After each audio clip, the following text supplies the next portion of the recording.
If you can and you're willing to support us, please do so. We'd really appreciate it. We're trying to expand the platform, trying to pay these bills.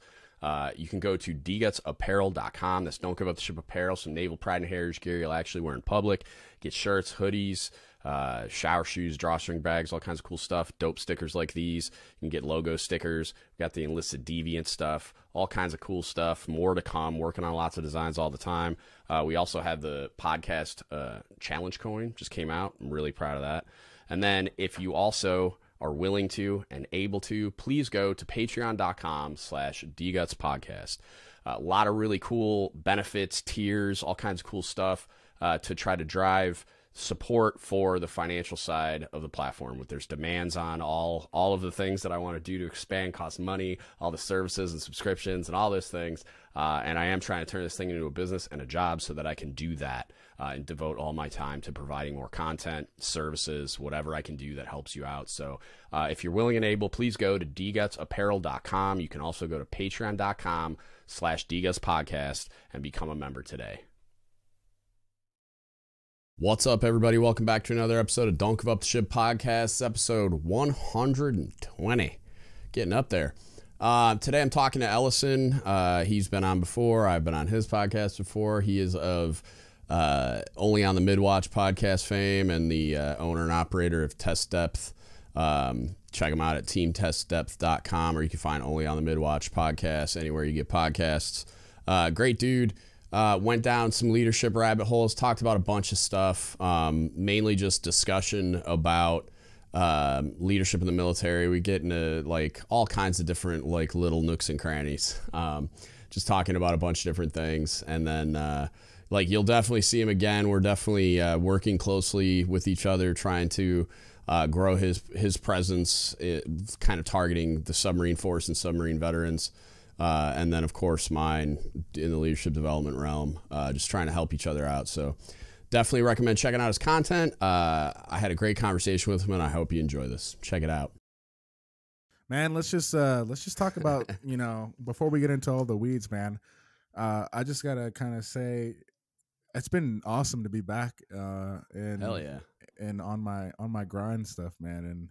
And dude, talking with you that one time where, we had the conversation and we were like, hey man, people see the value in test depth and stuff like that. Yeah. It was just really great to get back on and connect with all the people who saw the value in it in the past. Yeah. And then like continue to like reach new accounts and, you know, talk with people who be like, oh, this person, the submarine community is really small, right? So, yeah. So they're gonna be like, oh, I served with that guy. You're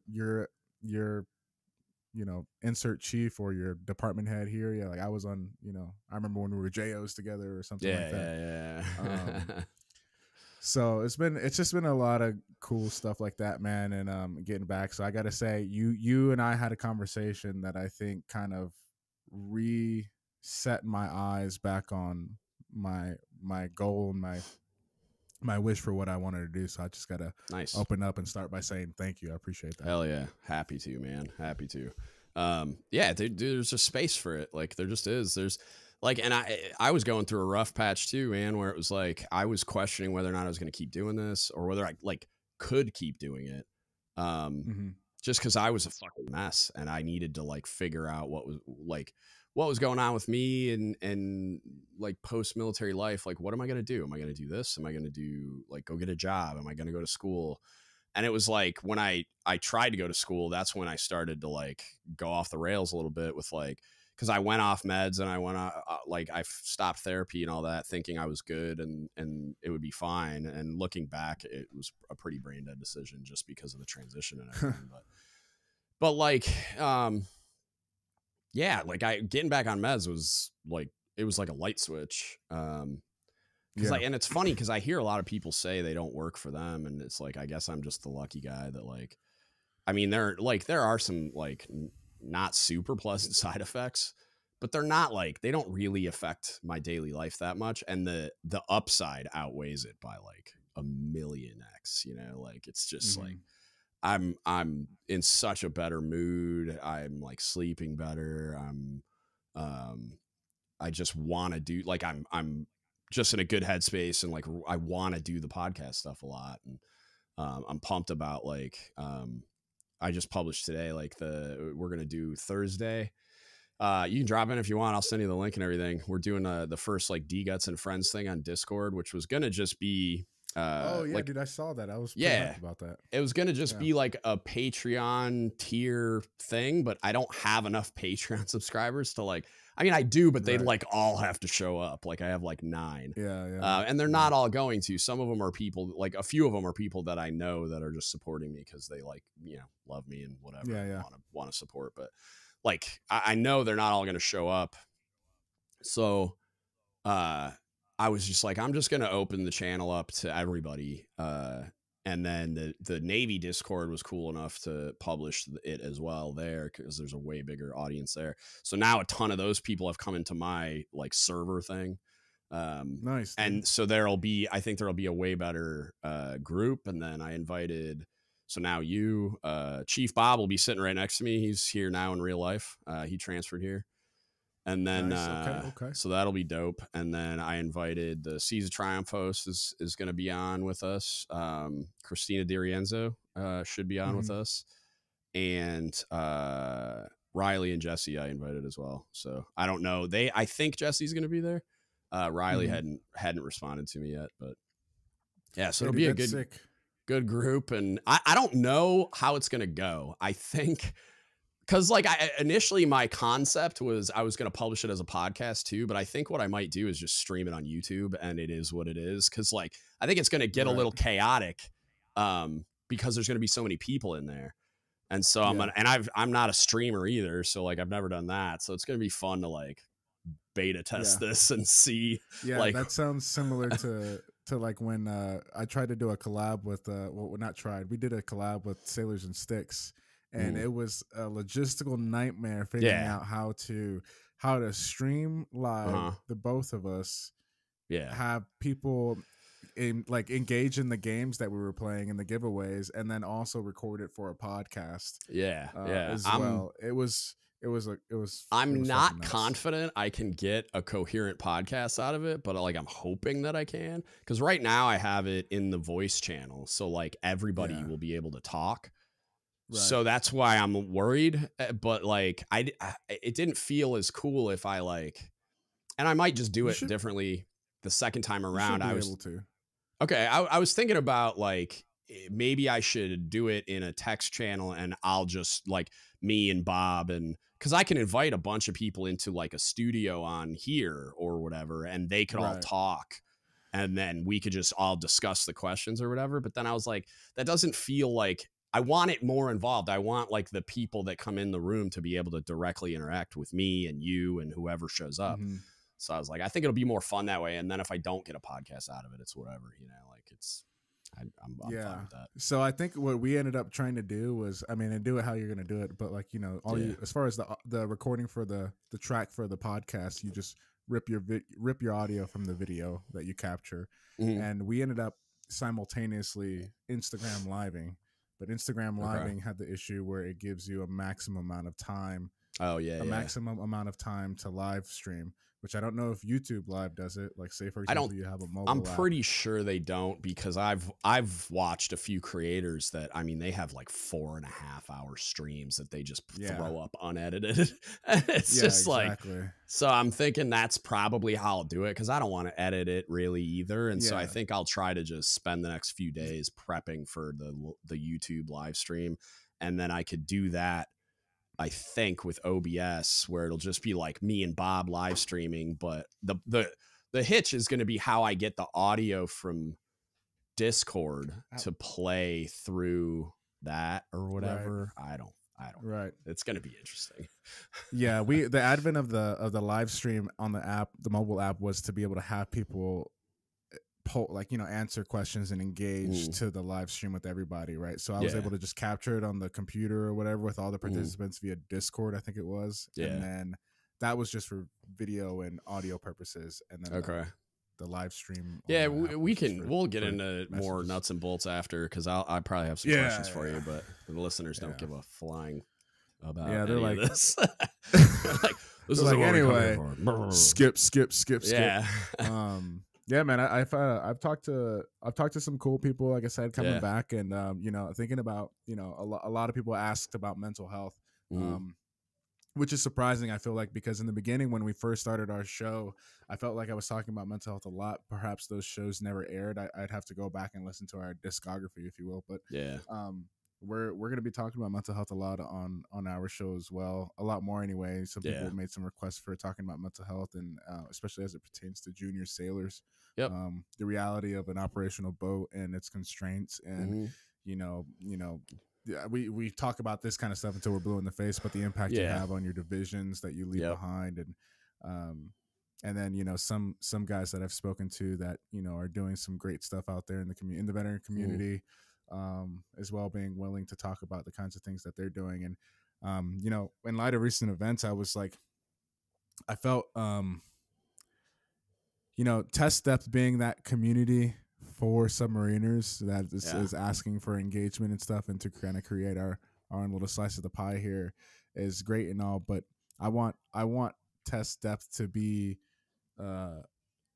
present in the community physically, and and showing, like putting our money where our mouth is. So been planning and plotting out ways to kind of to go places and get involved with everyone physically, like having events and having outreach kind of things happen. So talking with certain people and yourself with about people wanting to join in on something like that, and traveling to different duty stations and doing stuff with veterans and active duty guys, and in a sense where you leave your collar device at home and you just come in as a dude and just connect with like-minded people is kind of like our next passion project, if you will. So I'm looking forward to stuff like that, man. Yeah, let me know, man. If you're ever out here, I'll show up happily. Come out and do whatever I can. I don't know. Yeah, I mean, you mentioned that whole, the issue with when you were not taking your your meds and like and how it helps you and stuff like that. And I think one of the things that was difficult for me transitioning out is kind of realizing that though I'm not a combat veteran, and though I had to get off ADHD medication in order to join the military, I was going to have my own specific set of challenges that I wasn't going to see coming. And so I think a lot of guys in the military, depending on what community they're in, a lot of guys and gals get out and they're like, oh, I'm fine. And then they're faced they wildly underestimate the challenge of the transition. That's for sure. I mean, even I did, and I was older and had been around for a really long time. And it's probably arguably worse for a guy like me that's like, I'm institutionalized. I was just about to say that, dude. I was like, you're probably the worst case scenario because you've done decades in, right? You know what I mean? So like, you have to. I just feel like young kids getting out, like you're in your early 20s, you still think you're 10 feet tall and bulletproof and all that other stuff. And it's like, for me, that all that had been dispelled, like, and I knew I had mental health issues and I still fumbled the bag. You know what I mean? So it's like, I can only imagine what like young people hopefully don't have as much scar tissue. But I still feel like no one gets away scot-free. So it's like, you're going to go into that wild transition with all that scar tissue and just be completely oblivious, you know what I mean? And not do anything to deal with it. And that can be real dangerous. Yeah. And, I think, it's good that we have more of the conversations about it. And to some people's, I get a lot of people giving me the flavor of, it's just kind of, I get that people have issues, but it's just still kind of being weak and not handling your business and all that. And like, that's so stupid, dude. Like that's like, to me, that's like a mission oriented mindset, right? Like, if I'm operating, on a boat and I need to focus in, there's a time and place for everything, right? Right. And that's when that kind of can, I guess, aid in your fortitude. But when it comes to being at home with your family, like amongst your kids and your wife and transitioning and trying to be like, say for example, you go to college and now you're working with the new generation of young people who are coming up, and you're trying to, what I guess the word is assimilate or something like that, just kind of be amongst them. That mindset isn't gonna be productive. It's not even like, the reason it doesn't make sense is exactly what you just said. Like, it was like when I'm on the boat and doing the thing, right? Or I'm even like at any command and I'm responsible for all this stuff and I'm doing the thing. It's like, I'm like spending, like I'm making expenditures of myself, and I'm demanding a lot of myself. And so that idea of like, oh, well, you're just being weak. It's like, no, I'm being human, because when I'm there, like I was the guy that thought I was 10 feet tall and bulletproof until I wasn't, right? Until I got sick and then had anxiety issues and insomnia, and then all, like, it just snowballed.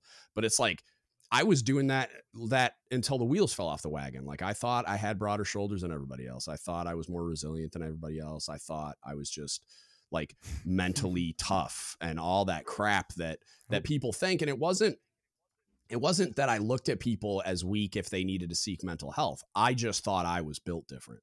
And then I found out I wasn't, because I was redlining for way too long, and eventually it all blew up, and it's like, if I was doing it in a healthy way, I would have like taken time off, and like, especially like on shore duty, I wouldn't have been like redlining the whole time.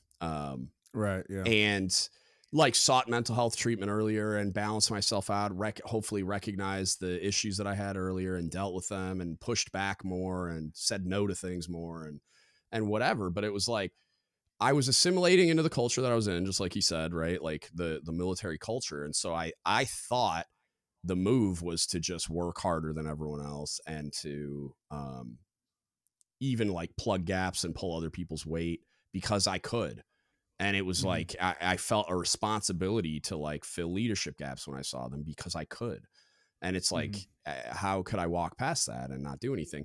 But then that all adds up to, I'm spending all the time. And now I'm in debt, and now I'm in debt, and now I'm in irrecoverable debt, and now I'm bankrupt, and the wheels are falling off the wagon. So it's not, there's not a single one of those geniuses that say stuff like that out loud that could do what I did or do what a lot of other people do and not implode.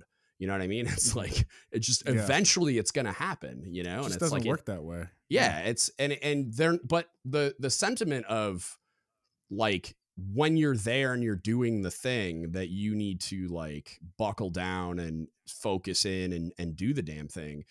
Like, there's some accuracy to that statement, but it's not 100% of the time. And whatever's going on in a person's life, it's like, if they're having acute mental health issues, that whole concept goes out the window, because you have to be starting from like a healthy, stable footing to be able to lock in and spend, right? And then there needs to be a recovery cycle at the end, right? Where it's like, like you have some downtime and you're just kind of like doing the bare minimum because it's a recovery period. And then you go into like a training workup cycle, and then you deploy and you're spending, right?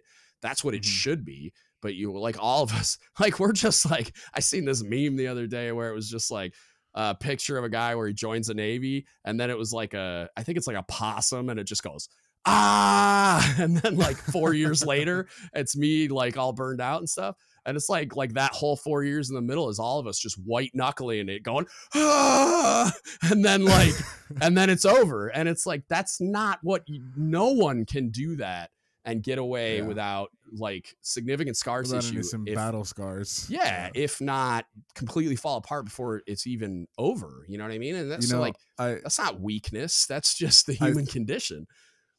I think it's like, to talking about like when you first show up and you're white knuckling it, being able to discern the moments that you have to put on that mission mindset is the skill that I think is the key, that big ticket item. Because and it's funny because like I think leadership, I think one of the reasons why I'm so inclined to kind of like talk about leadership or be more interested in leadership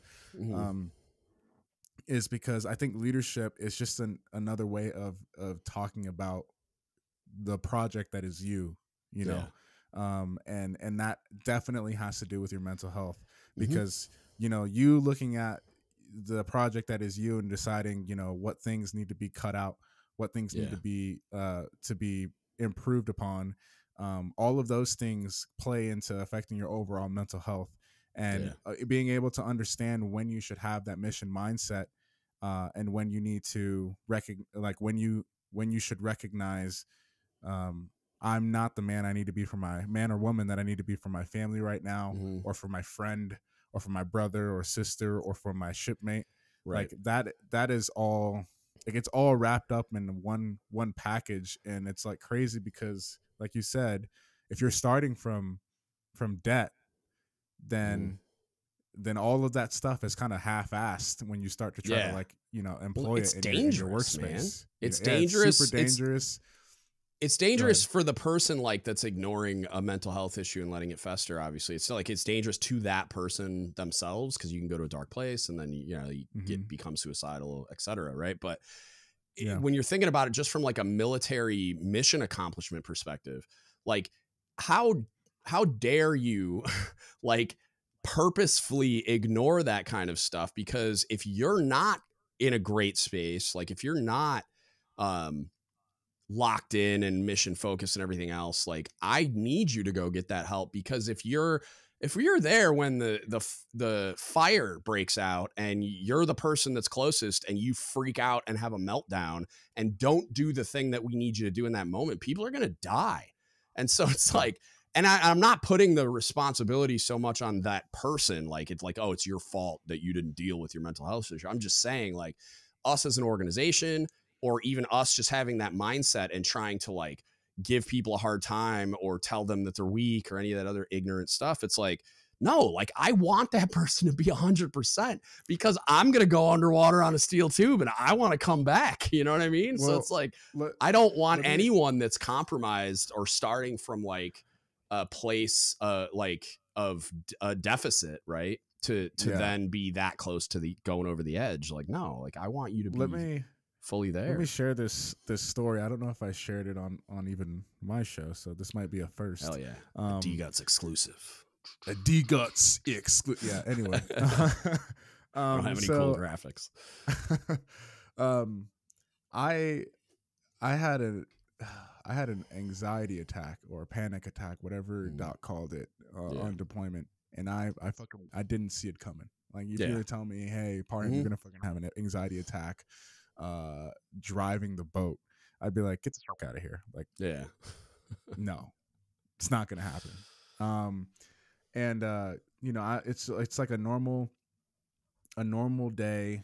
Get up for watch rotation, eat chow, climb up the middle level passageway ladder like into nav space, go through the back of control, go relieve the watch. Sit down in that chair.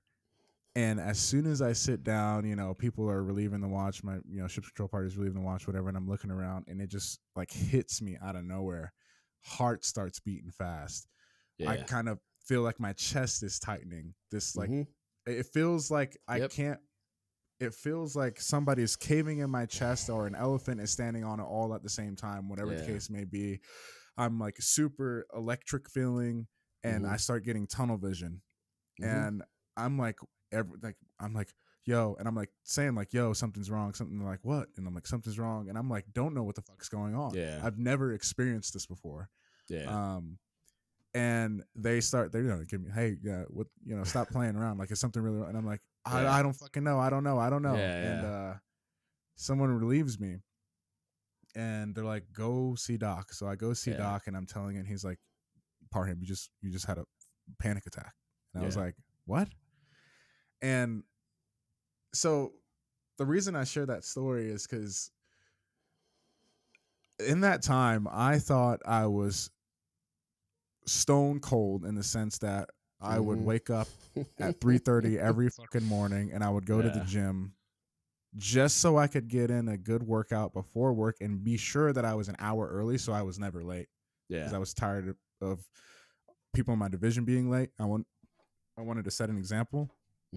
And I didn't want to be that guy that showed up late. I wanted that we, you know, I think at some point we were chiefless or something like that, and I wanted to lead the division. So I would just get up early, show up to work, do that. I would work, write down our Liberty dependent items at the beginning of the day, set all that stuff in motion, and then come home, work out again, be with my wife and do the dog thing, sit down on the couch, watch some TV, be in bed again by 8:30, 9 o'clock. Dang. And I did that. That was my zone Jocko, for like, calm down. Like, Jesus. That was, dude, That's a lot. That's a lot, dude. I wish I had that. I was always like, everything else just fell off and it was just work. Like, I was the same way in a lot of ways. I would let my health and fitness and everything just go off the rails. Like shore duty, I would get in good shape. And then when I got back to a boat, everything got jettisoned and all I would do was work. And then it wasn't the entire time that I had that that kind of schedule mentality, but towards the end I was driven, right? I was trying to get to a different area in the Navy, so I was like I was focused, and that was like I had kind of iterations of that lifestyle before deployment.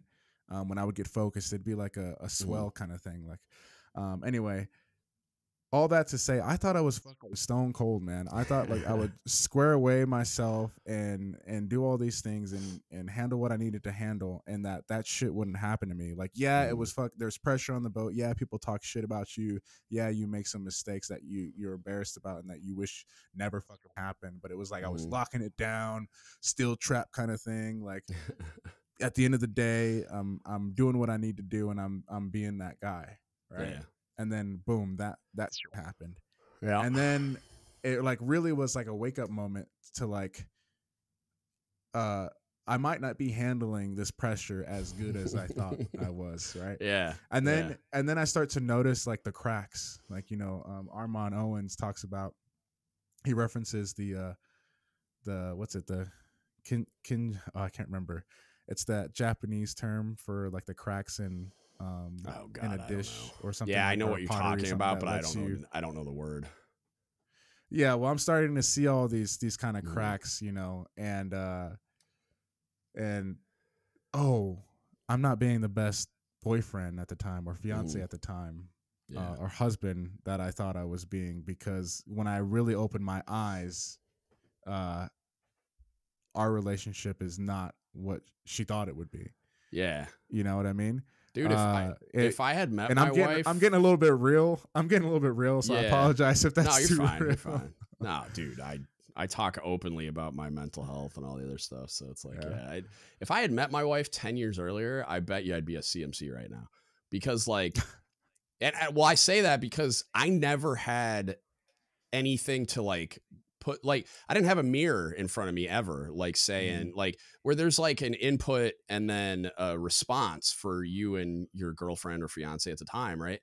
So it's like, when I had all my issues, I got through cancer treatment because it was happening. Like I always say, like when I started radiation, that like pulled the pin on the grenade of all my anxiety, insomnia, and all those issues. Right.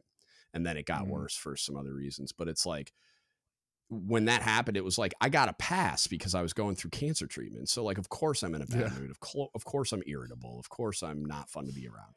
But then when I got done with radiation and like healed up to a point where I shouldn't have really been doing, like I was fatigued a little still, but like I should have been kind of back to normal.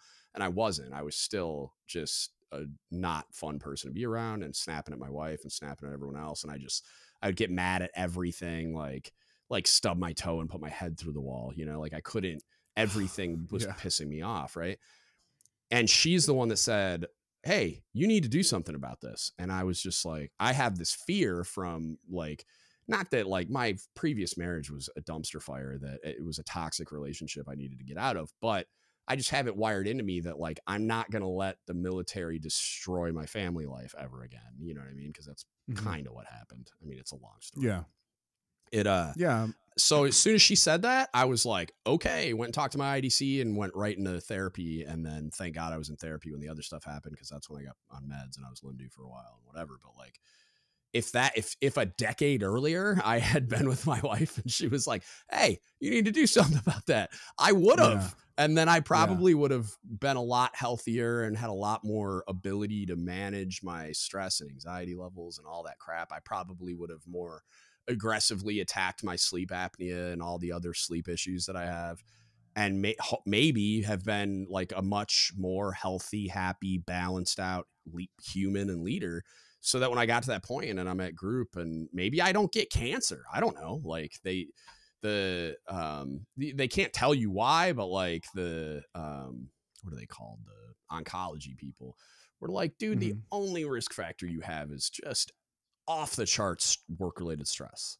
So like probably that. Like they're like, it's there's no other place like a submarine, let me tell you. Well, because I've always been a fitness guy. I've always eaten healthy. I've always taken pretty good care of myself. So it's just like I don't smoke. I don't really drink. I stopped drinking when I was about 24. And I mean occasionally, like I don't not ever drink, but like it's like once a year maybe. And I don't get trashed. Like I was partying until I was like 24 and then I just stopped. So, and I've never smoked. I've never like after 24, I don't drink, fitness, healthy, blah, blah, blah. So it's like the only risk factor I had was that. And it was just like, if I had dealt with it better earlier, I might still be doing the damn thing. I don't know. Like, I'm not mad about where I'm at either, but to that point, I think that, like you said, if things like that had happened earlier, you might still be doing it. One of the biggest reasons why I ended up kind of throwing up the deuces was because I was gonna ask, we weren't like why. We weren't at a good spot at that time, and I was screened and selected for UR&D, which would have had me on a special boat. Oh God, bro, you would have been gone all the time. That would not, your relationship would have ended. I guarantee it. If you were in a bad spot on a regular fast boat and you were going to go from that fast boat to UR&D, which is the debt that goes underway with the Jimmy Carter, ask me how I know, like, holy Jesus. Yeah. Like you would not have survived that.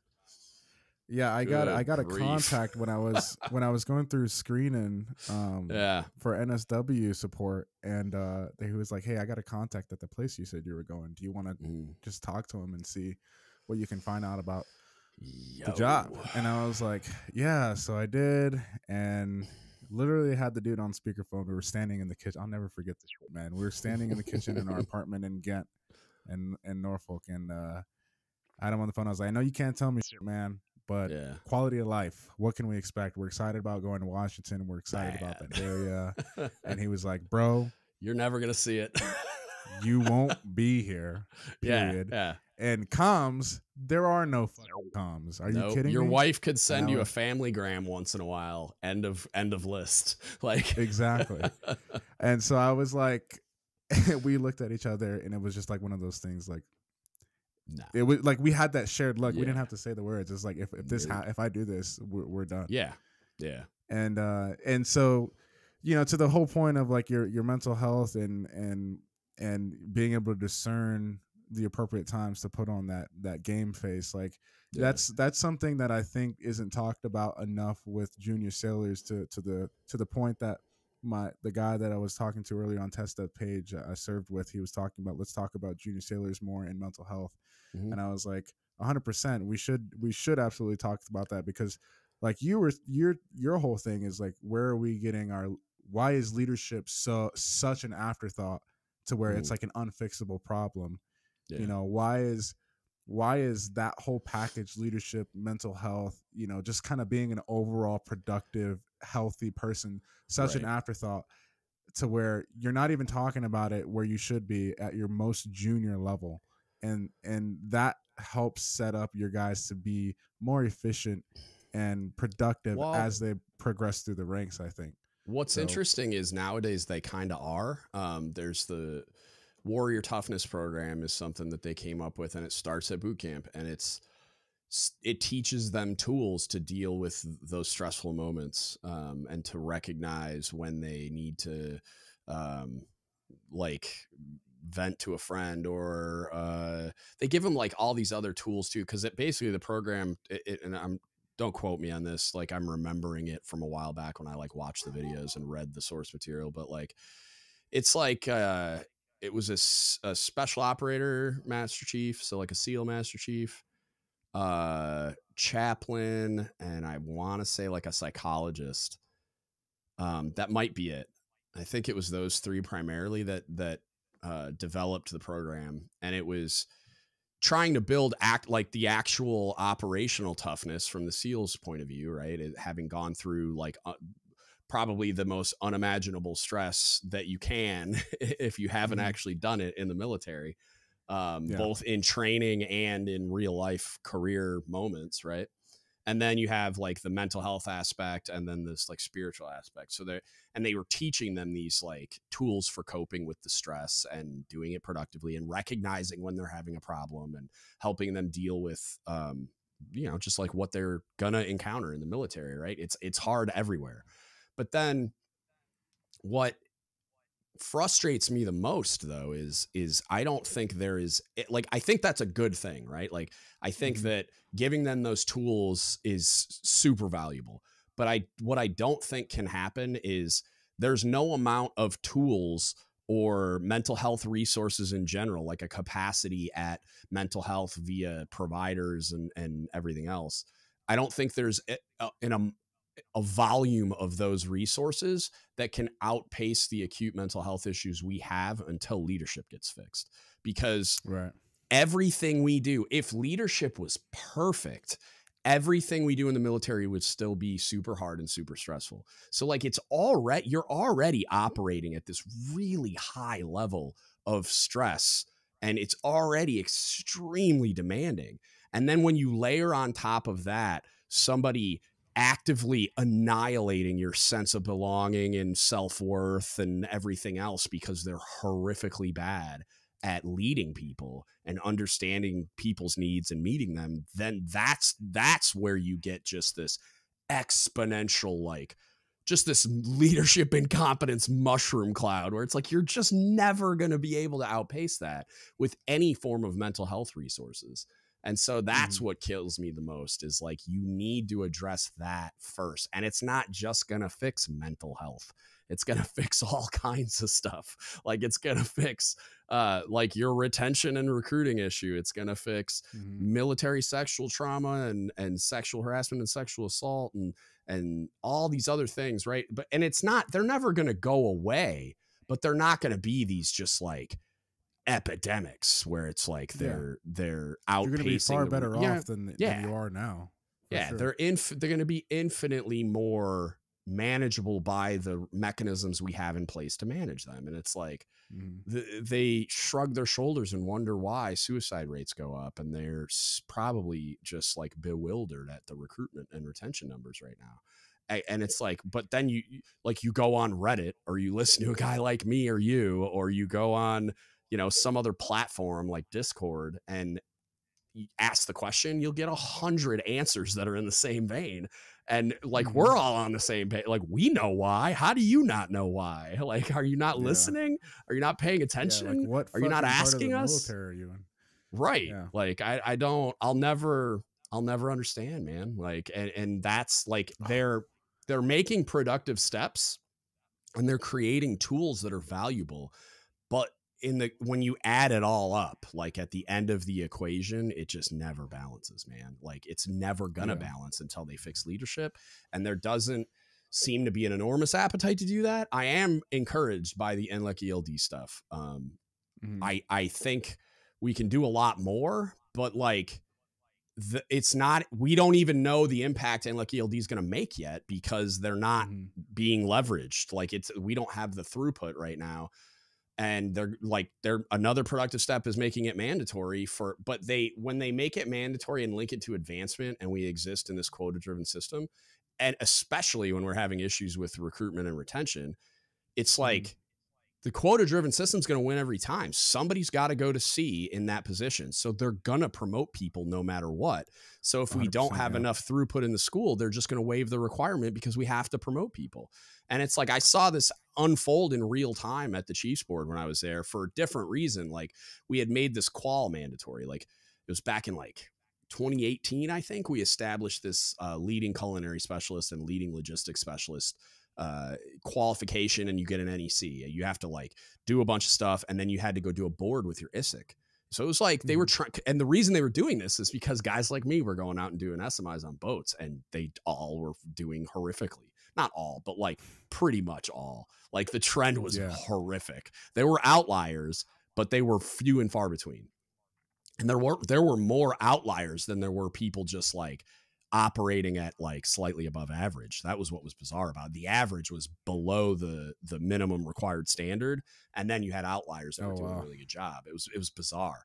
So that's what drove the creation of those qualifications. So they made it mandatory. It was in our enlisted career path, which is like the source document for the advancement criteria at the Chiefs board. It was in there as fully qualified criteria, which means like you do not pass go, you do not collect $100 unless you're qualified this thing. And that's just so that we'll consider you for advancement, right? That's how they wrote it. Is it's like it's a fully qualified criteria, which means it's like the bare minimum required criteria is thou shalt be qualified these things. Nobody was qualified. Like we had like, it was like 45 quotas or something. I bet you I saw like 6 or 8 records where the guy was qualified, or like at this time there wasn't any female enlisted, I don't think, but there was like nobody was qualified. And I'm there like, hey, source document says they got to be qualified. So like, it looks like we're only making 8 Chiefs. And even then it's like, maybe we don't make them either because maybe they're qualified leading CS, but the rest of their record is horrific. So it's like, just because you meet the fully qualified criteria doesn't mean you're going to promote. So dude, it was just a train wreck. And so what ended up happening is people just ignored it. And I'm like freaking out in the back of the room. Like, what is happening? Like, we just briefed this as the minimum, like the bare minimum required criteria. Like, so there are people briefing records as the guy's a superstar. And I'm like, hey, are they qualified or not? And they're like, no. And I'm like, then what are we talking about? Right. Exactly. Like they shouldn't even have a good grade. They should all just be like, next record. You know what I mean? Like that's just, I didn't create this red line, but it exists. So I'm just like, are we not going to adhere to the standard? All right, neat. And that's what's always going to happen in those quota driven systems. So I'm optimistic. Like it's definitely a big win in general that they're even doing anything, and they are putting some resources into it. There's like, I didn't know this at the time, but like during that podcast, they told me there's 50 permanent khaki staff members there's an NLIC site in Dam Neck and there's an NLIC site in San Diego. And both of them have 50 permanently assigned khakis, and their only job is to facilitate those classes, which is insane. I mean, they can run 18 classes at a time. And right now they're only doing like 12, maybe, because they don't have enough people signing up, especially junior people, which is, I mean, arguably the most important.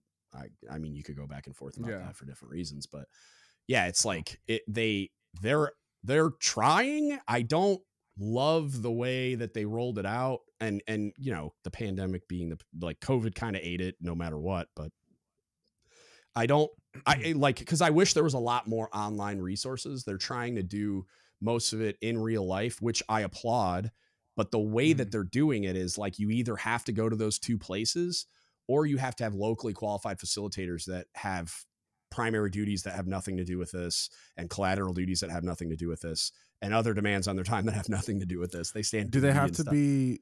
They have to be military personnel. Right now, they do. Yeah, which I think is one of their biggest issues. Is like why we're not. Yeah, why we're not hiring people like me as contractors, I will never know. Because if you hired me to facilitate those things full time, just me, I could facilitate one class a day at 5 days a week. Well, I mean, they're like 3 and 5 days long, I think. So, you know, I could do a couple classes a week, but like, yeah, I mean, like you'd hire a handful of dudes like me that I have nothing else to do but facilitate this. It's like, and I don't even need like an office or nothing, man. Like I can work from home and then just show up to a classroom in some building that they are letting me use, which is their current model. There's outside of Dam Neck and San Diego, there's no other like permanent sites. So it's like when you're facilitating these classes, the local people just have to find somewhere to do it and book that room or whatever, which like we have the OCAB building here. We have TTF, the Trident Training Facility. There's all kinds of places for me to do it. So it's like, just hire people like me and I'll work remote until I need to facilitate a class, and then I'll go on base, facilitate the class. Like, and there's a ton 100%. of places to do it. So it's like, yeah, leveraging retirees, especially, but just veterans in general. I don't understand why that's not a thing. And it's like, there's plenty of people like me out there that like, and especially like I point at guys like my Cobbs, right? Like I have a Cobb locally. He's the guy that pinned me to Master Chief. He was my Cobb on Carter. Great dude. And he's like, he works at the shipyard locally, right?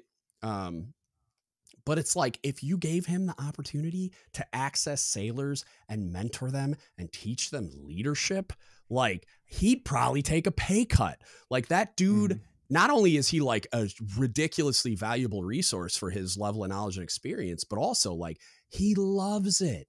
Like I brought him in. I'll never forget, man. Like when I was a senior chief, I just checked into my last submarine. I brought him in to do like, I mean, it was CPO 365 at phase 1 at the time, but like Sailor 360, basically like the just leadership training for first classes. I brought him into the OCAB as a guest. I had to get him a badge and stuff. He was already retired. I brought him in as a guest to do the training. I had probably 50 first classes in a classroom.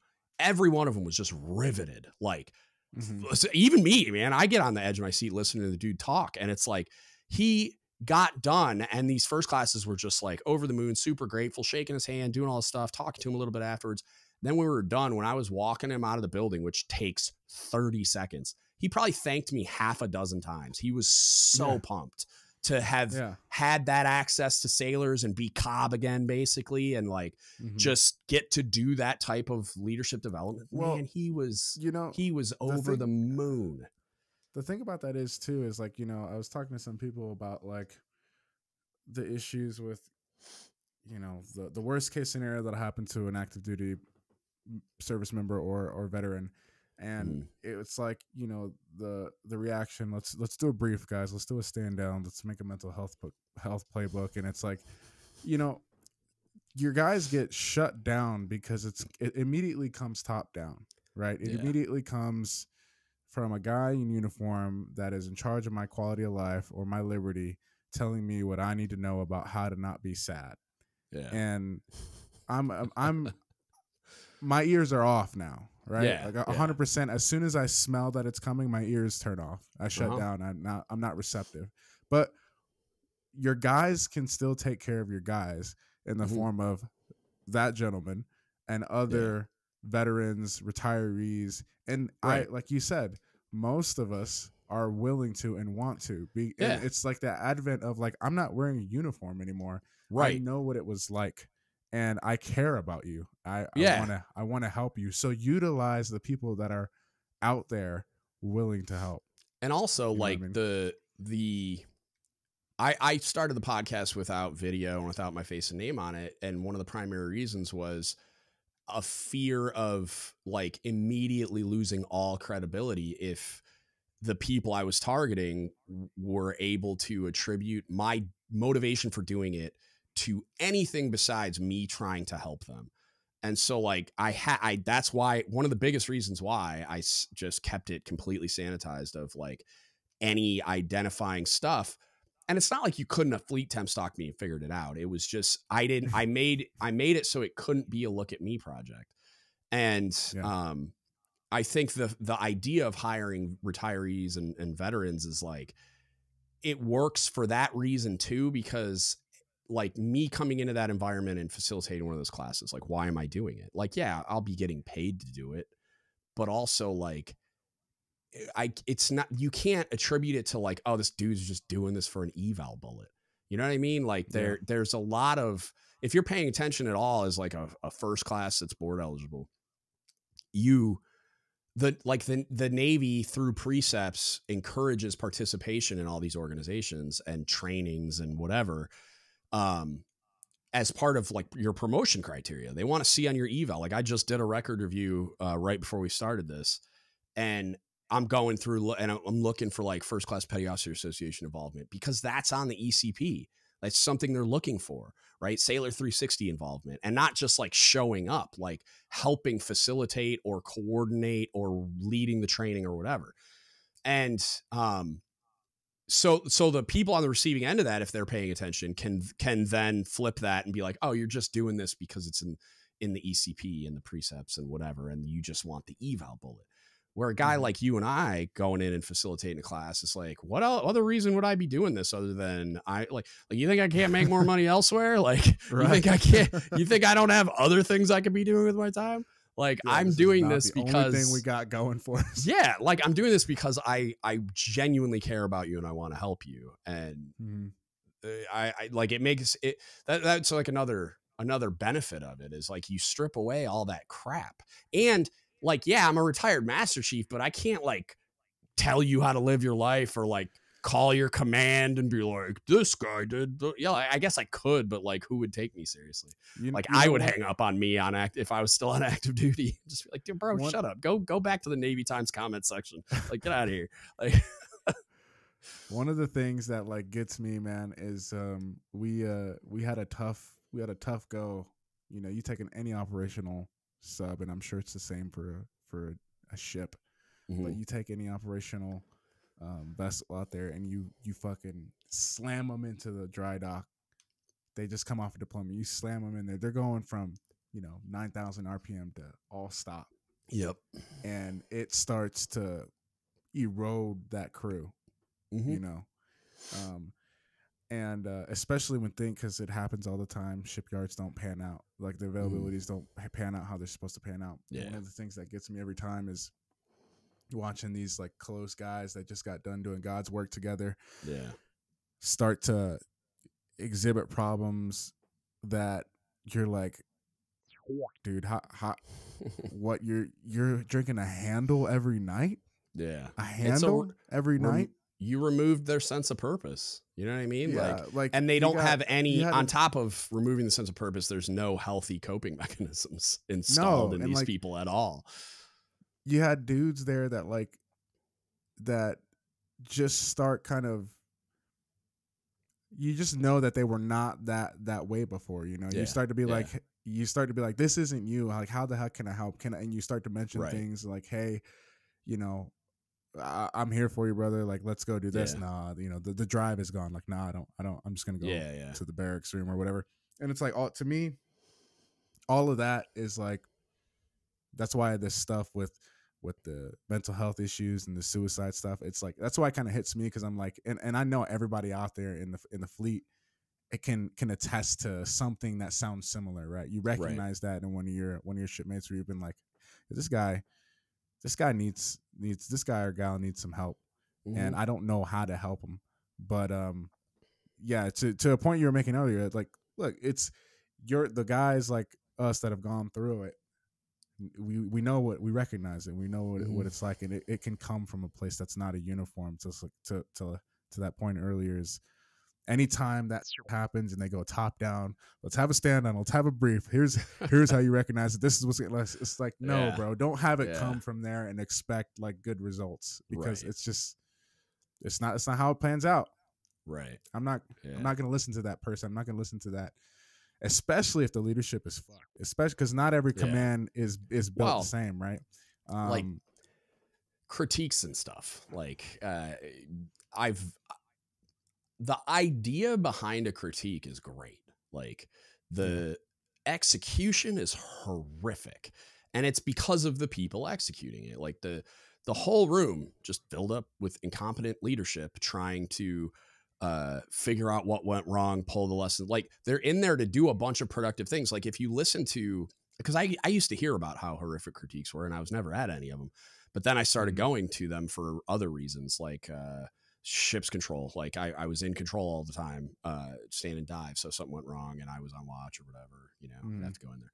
We did one for like battle stations drill stuff, because I was the battle stations drill like coordinator. I would write the drill packages, I'll insert anomalies, blah, blah, blah. So when I started going to that, because I never understood why everybody said they were so horrific. And then when I sat in the first one, I was just like, oh, this is like, it's like watching CNN. Watching politicians like blame each other for like everything. It's a witch hunt. Like, it's not, they're not in there to do the things that like the program seems to have been designed around. Because when you look, because I've written a bunch of the like whatever, it's the report afterwards that you have to write. The summary. Yeah, so I've written a bunch of those critique like summary things at the end. I forgot. I'm so happy I'm forgetting the names of all this stuff. Like it warms my heart every time I forget something. Like, it gets better. Trust me. But yeah, so like I've written a bunch of those, and when you look at like the way it's constructed, you can tell the program was created around really sound concepts. Like, yeah, I don't want to treat the symptom of a problem. I want to get to the root cause, and I want to enact corrective actions that address the root cause of the problem so that it doesn't happen again in the future. And then I want to like use these lessons learned to teach everybody so that they don't do the same thing in the future as well. Right.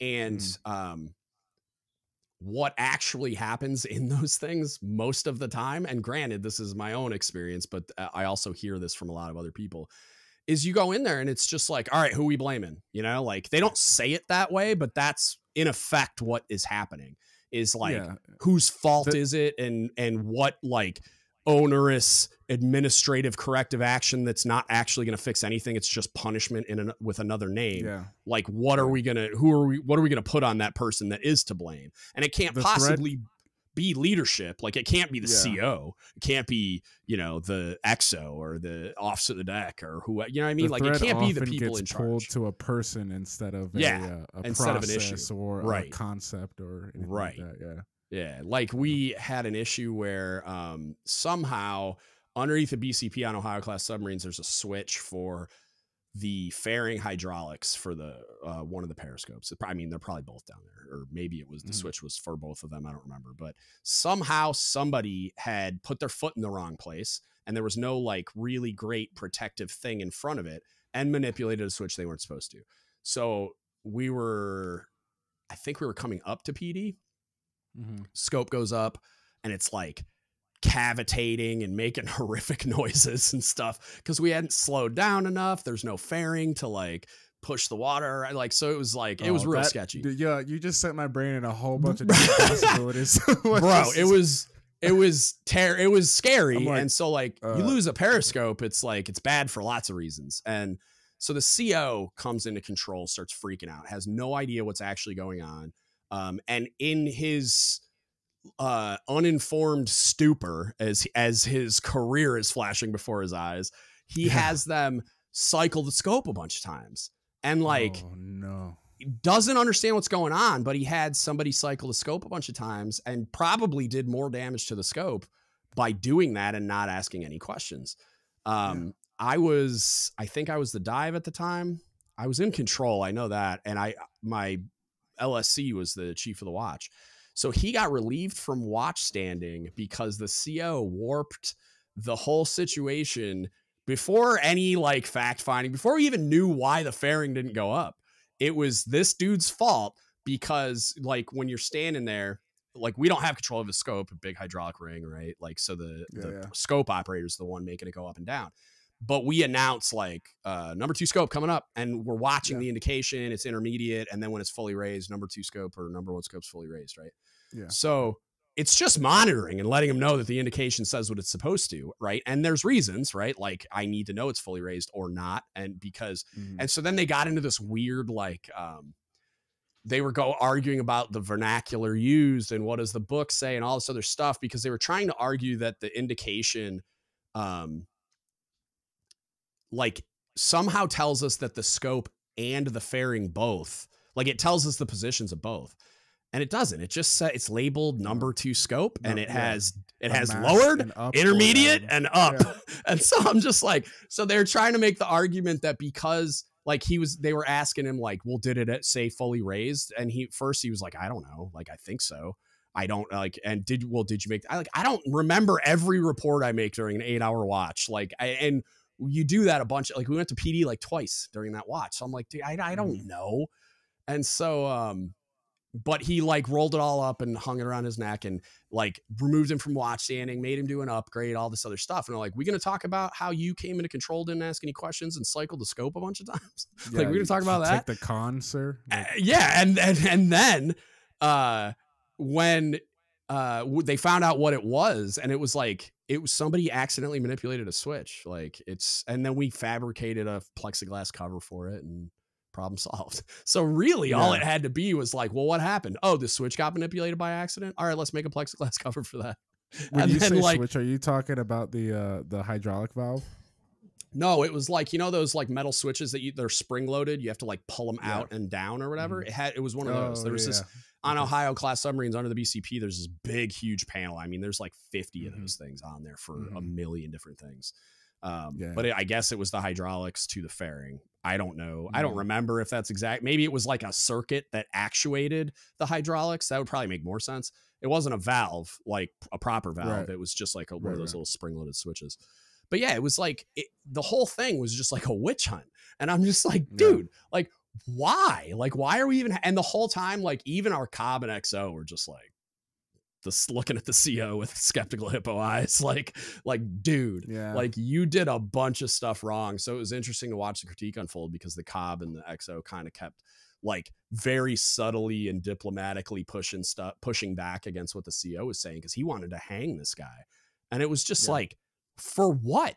Like, what did he do? He didn't even manipulate the switch. Like, it was like, I mean, it was the whole thing. You can control what you can control, right? Right. You got to recognize that. And even if, let's say this dude was the guy that accidentally hit the switch with his foot and somehow manipulate. Like, okay, like there's no cover on the panel. He's got to put his feet somewhere. They're literally right next to his feet. Like, I mean, how do you know what I mean? Like, it's human error. Like, it was effectively like a design error, and we put a plexiglass cover on it so it wouldn't happen again. The end, and do training with everybody. Hey, like, be aware of all these things. But then they go high into the right with everything, and they try. But the primary issue I have with it is it's a blame game. Like, they're not really trying to fix anything. They just want to blame somebody, make them do an upgrade, and then move on with life, because it can't possibly be the CO's fault. It can't possibly be the Cobb's fault. It can't possibly be the, Offset X fault. Who knows? Like, depending on what we're talking about, like, it can't possibly be leadership's fault. No. Like, it's got to be the fault of some underling that we can blame council, labor, owners, corrective actions on top of, and move on with life and be like, look, we fixed it. And it's like, what did you fix? That's why I think I like the idea of extreme ownership, taking extreme. If you had, I mean, God, in a freaking perfect world, everybody would be taking extreme ownership, and everybody would be like, nah, send me, I'll go. You know what I mean? Like, I mean, but yes and no. Like, I think a lot more of it would be great, but also like I stop shorter, I think, than like Jocko and them, their kind of definition of extreme ownership. Like, I think leadership always has a level of ownership in everything that goes wrong, right? Like, because there's always, even like the fun one that people like to talk about on the internet is like, if one of your sailors gets a DUI, it's your fault, right? And it's like, how? And it's like, but I look at each situation, it's like the scale just slants in one way or the other, right? So like, one of my sailors getting a DUI after we've just like belabored the point a million times, and Uber exists, and like all these other things, it's like, how much accountability do I have there? Like, I have some, for sure. I failed to communicate or lead the sailor in some type of a way where they didn't think to call me, which I've told them they can do, and I won't even tell anybody. There's a safe ride home program. There's Uber and Lyft. There's a million ways to navigate this without getting a DUI, and you made some brain dead choices. So most of the accountability, like that's one where the sailor is gonna bear the brunt of the blame for that one. But I'm still going to be sitting there thinking about, what could I have done differently? Right. Like, how could I have? That's what I mean is like, when I say extreme ownership top down, I mean, like, I'm not saying that you have to go crucify yourself because you were trying to take ownership for you or stuff you don't have. Bro, you've cursed so many times at this point. Don't even try. I'm noting them all, like, and I'm going to try to catch them all, but like, don't start now. We're an hour plus into this thing. I appreciate the thought, but like, it's too late. It's so funny that the F word comes to me second nature, but I say the S word and I'm like, That's anyway. The one. That's the one that's gonna. I draw the line at up.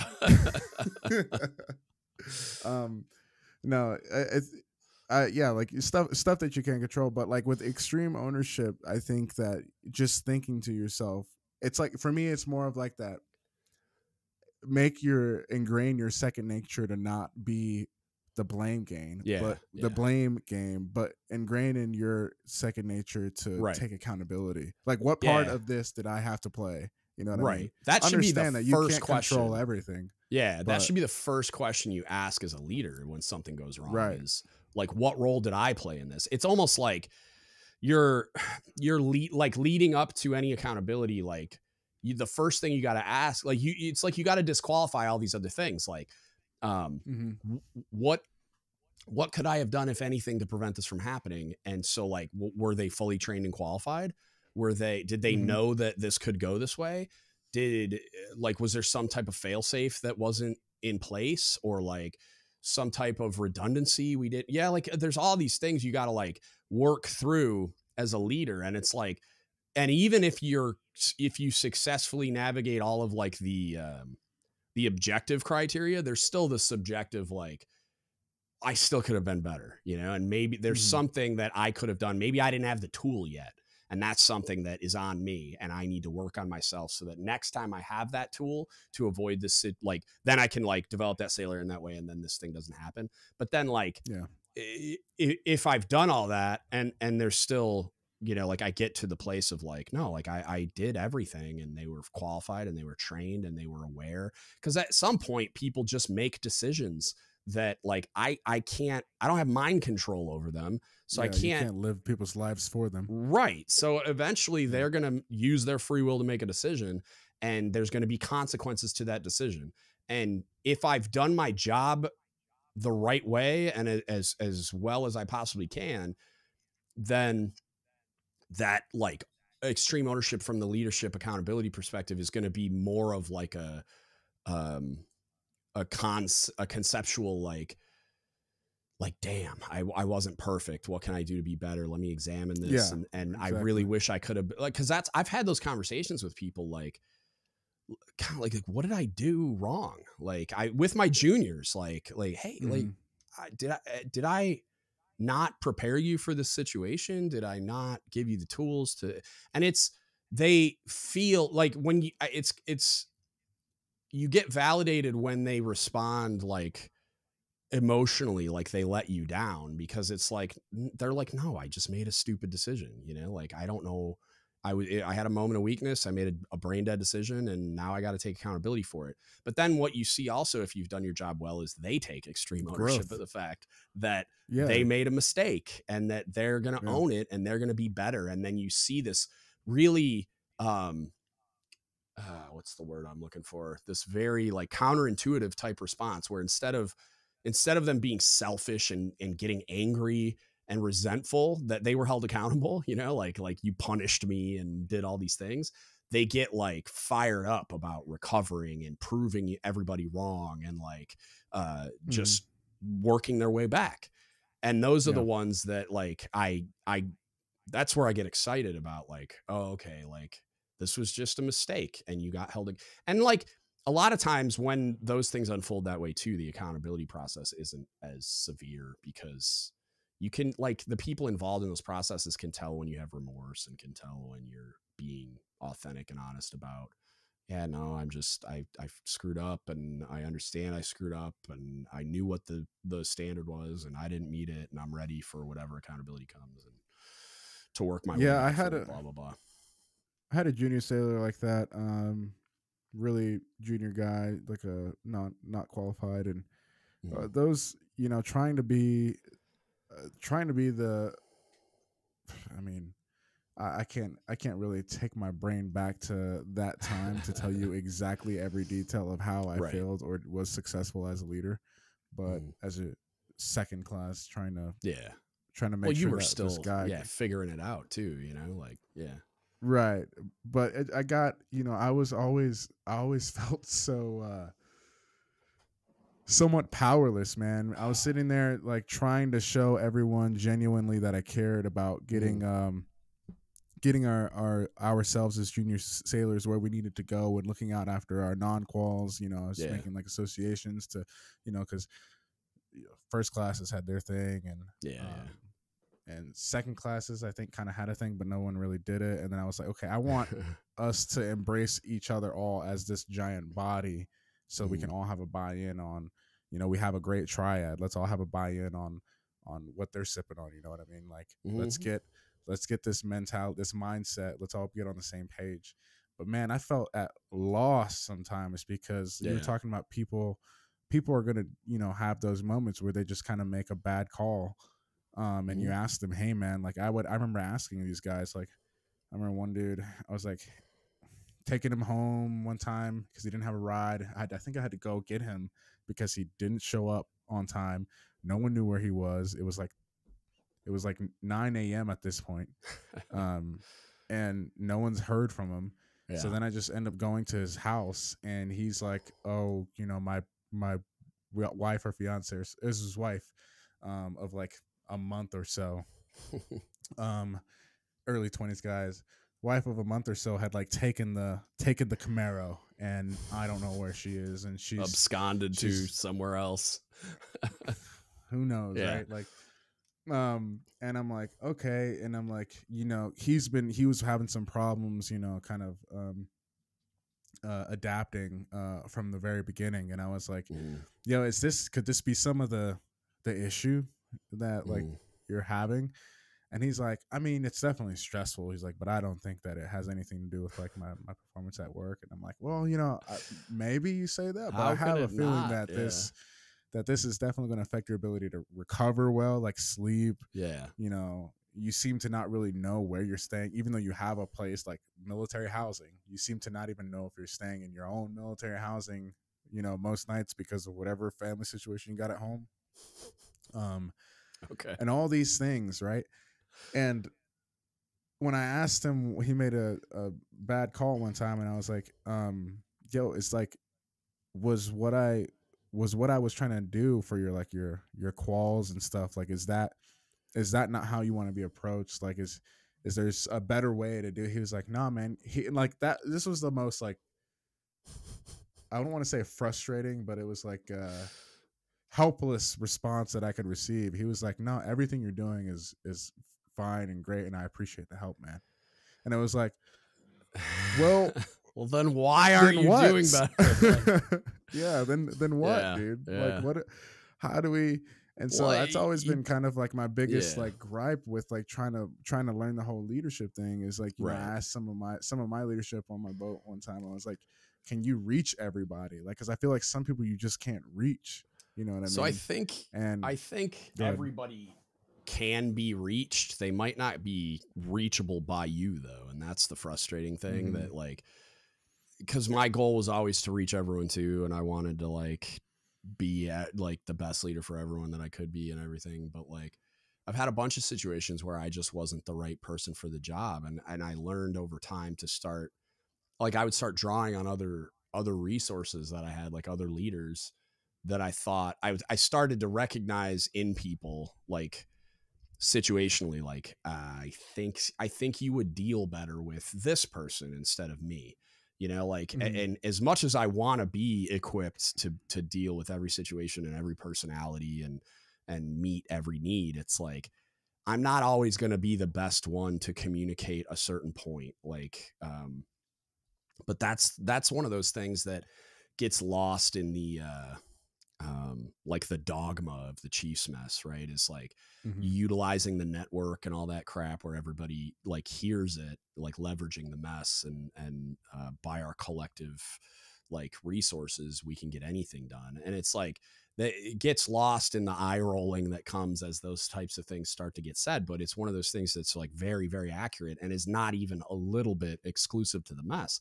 Because there's been times where I've pushed people to like officers or junior enlisted because like maybe they don't need to hear this from me. Like there's a bunch of times where I would use my second class LPO to get through to somebody because hearing it from a chief is or a senior chief at the time, it's not going to get through the same way because I don't think they're going to receive anything well from a senior chief just by virtue of me being a senior chief. Right. Right. And so there's always going to be times where that kind of stuff's going to happen. And so I'll push them to a resource where I think it'll work better. But yeah, I mean, I think everybody's reachable, but sometimes they're just not ready yet. Like it's the one that irked me the most for a long time until I got to talk to the kid a few years ago about what had happened. Like, he was one of my sailors on Jimmy Carter. It was my first Chiefs tour. So I'm still, like figuring it out. And everybody else responded to me pretty well. Except this kid. He was my rock. I could not figure it out. And I knew he was extremely immature. He was very emotional. And I just couldn't figure out, like, I kept thinking to myself, I'm like, I'm going to find something that works for this kid. Like, I'm going to find a niche, like some responsibility that he'll like adapt to well and like throw himself into and start responding and being more productive and just like meeting the minimum required standards and stuff. And I kept working on him, and it just got to this point where, like, at one point, he like just was going to the rack without doing everything he was supposed to be doing. And then one of my guys would come get me like, hey, he didn't do all the stuff he was supposed to do before he went off watch. So then you call him back in, like, and you got him out of the rack, and he's throwing a temper tantrum because somebody woke him up. And it's like, well, you didn't do the thing, so start doing it. And he'd be like, I'm not doing that. It's like, yes, you are. Like, I'm not asking, I'm telling you.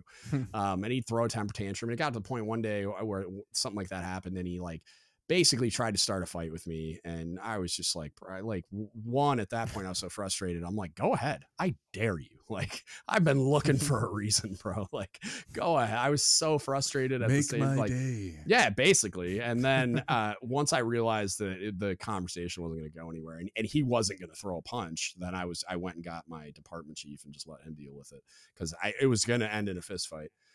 So then, he split toured, I guess, to GN. And when he was there was a guy from UR&D, the detachment, that he had made chief, and now he was like just a division chief on that submarine. And I went to Simeo school with him, and that chief was telling me, like, he's doing a great job and got mapped to second and all this wild stuff. And I'm like, what? And it made me question everything. Like, I was just like, God, I must suck at this job. So then I need to change my approach. Yeah. Like, and I had already went to shore duty, and then now I'm back on my last submarine. So that I ran into him at Dental a while after, like maybe a year after that, and talked to him a little bit. And then he wanted to do the leading CS quals, and I was about to transfer to shore duty, where I was the ISIC or above. I was at a group. And so I could sign all the ISIC stuff on his qual card. And so he's like, can I come see you about this qual? And I'm like, yeah, sure. And I came by the galley where he was working on shore duty, and we did that. And then I sat down and was like, hey man, I kind of want to ask you some stuff. And we talked about it. I was like, what about me as your chief didn't work? Like, what was the issue? Why didn't you respond? Because I explained to him, like, I heard you went to your next submarine and lit the world on fire. And now he's like first class LPO on a submarine. So he's like, he's doing really well. And he's like, he basically, like, I did a podcast on it. It's called Humble Pie. It's from maybe a year or two ago. But it's, he basically explained to me that it was both of us. It was kind of like, I was still maturing and learning as a leader, right? And my approach at the time for where he was at, because he was extremely immature and emotional and didn't understand what the Navy really was yet, and first time leaving home and blah, blah, blah. So he said a big part of it was he just wasn't ready to hear all that stuff. He wasn't emotionally mature enough to deal with me confronting him and calling him out on all his BS and pushing him to be better and holding him accountable. And then when he went to the next boat, his chief was telling him the same things. And that was like an aha moment for him, where he was like, oh, it wasn't him. It's like, it's me. Like, I need to actually listen to what he's saying. And I think I know he was saying it differently because he wasn't me, but like, I think he had a different style too, but he was saying a lot of the same stuff. And so it's kind of like, it was a little bit of both of us, because I wasn't where I am now, but that doesn't mean that I would have necessarily had like been able to get through to him if I had him right now today. I think I'd do a lot better job, but like, it still doesn't mean I would have got through to him, because he might just not have been ready yet. And sometimes they got to cook, man. Like they got to simmer for a while until they encounter enough of those interactions to realize that, because sometimes that's what it is. It's like they hear a bunch of different people say the same thing and they're like, oh, okay. It's not that my first chief's a dick. It's that this stuff is real and I really do need to work on these things, but they need to hear it from more than one source. Or they need to hear it from a source that, like I was saying before, like how with the podcast, I didn't want it to be able to be discounted based on a Look at Me project. Right. So I think a lot more people were receptive to the podcast because I did it that way. Whereas if I had my face and name on it the whole time, there's a whole lot of people that would have never got. God dang Master Chief ball cap. Yeah. I could have been wearing like my khakis, and like, I would have been I would have scrolled my mouse over to this X button and been like, no, thanks. Yep. And that's what I mean. Like there's a whole bunch of people that probably would have never pushed play, and it's like, and I still got a lot of that on Reddit, even without having any of those barriers. I still got some senior chief is trying to teach leadership, like, and they would just start trolling me. But then a lot of the listeners were there and they would start defending me and be like, well, you clearly haven't listened to it because this dude ain't like everyone else. So it's like, it depends on where they are and are they ready to receive, and are you delivering it in a way that will get through based on all the circumstances. It's a crazy thing, like, hindsight being 20/20 and going through that, because I feel like as I get older now, I'm not even old, but as I get older, I've had you're ancient. I'm 100. But as I get older, I could recall the moments where I've been like, aha, you know what I mean? And like, and I remember the first aha when I was like a little bit in my early 20s. I was like, my dad told me this. And I just, if I would have, I was thinking to myself, had I not listened to what he said. You told me about the walk and talk thing. Is that what you're talking about? I think I did a podcast on that. Like you were playing sports or something, and it was like your dad told you to walk and talk, play the ref's game. Play the ref's game. There you go. Yeah. No, it was something a little different for the aha moment. But I just remember thinking to myself, if I had just listened, like we had a department head. We had our nav was like, a lot of people are two kinds of people. Like the one kind of person is the one who learns by making the mistakes on themselves, and the other person is the one who doesn't need to make the mistakes themselves. They'll just hear what other people did and they just avoid it. He's like, I'm that person. That's and I'm true. Like there's a million kinds of people, and they're a gradient of that concept, and there's polarities at each end, and there's a million different versions. As you know what I mean? Like, sure. I hate like there's two kinds of people in the world. Like, no, either way, I wish I could have been the person that like didn't have to make and learn those lessons the hard way, right? Yeah. Because those aha moments in the future, you're just like, dang, I heard this. I heard this from you before, but now all of a sudden I'm hearing it from this other guy, and it's just like, I think maybe if it's not going to help anything, but if somebody's listening to this and we could be like, hey, just so you know, just don't question or don't feel like you have to convince yourself to take the advice of someone who probably knows what they're talking about. Just do it. Just do it blindly and see what it gets you. I mean, maybe, but like the reason it's so complex.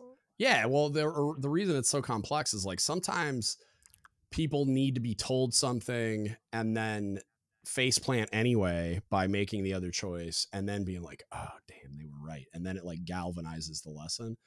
But then sometimes there are lessons I can teach and people will be like, oh wow, I don't want to do that, so then they just avoid doing that, and great success. But then like there's people that'll never listen to you. There's people that I've had a bunch of listeners tell me that like they've been telling their sailors to do a thing a certain way, and they never listen. But then when they got turned on to the podcast and I'm saying the same thing, they start doing it. And the Chiefs are like, what changed? And they're like, oh, we were listening to this podcast. We discovered DGUTS and DGUTS said, but like, I've been in that situation too, where like I was telling them and they weren't listening, but then someone else told them and they're like, oh, that's the greatest idea ever. And you're just like, I've been saying that for years, and it's like, it just depends on the source. It depends on if they're ready to receive. It depends on how it's delivered. It depends on a lot of stuff. And so it's like, and then sometimes people will tell you like a lesson learned that's complete garbage and doesn't make any sense and you should never listen to.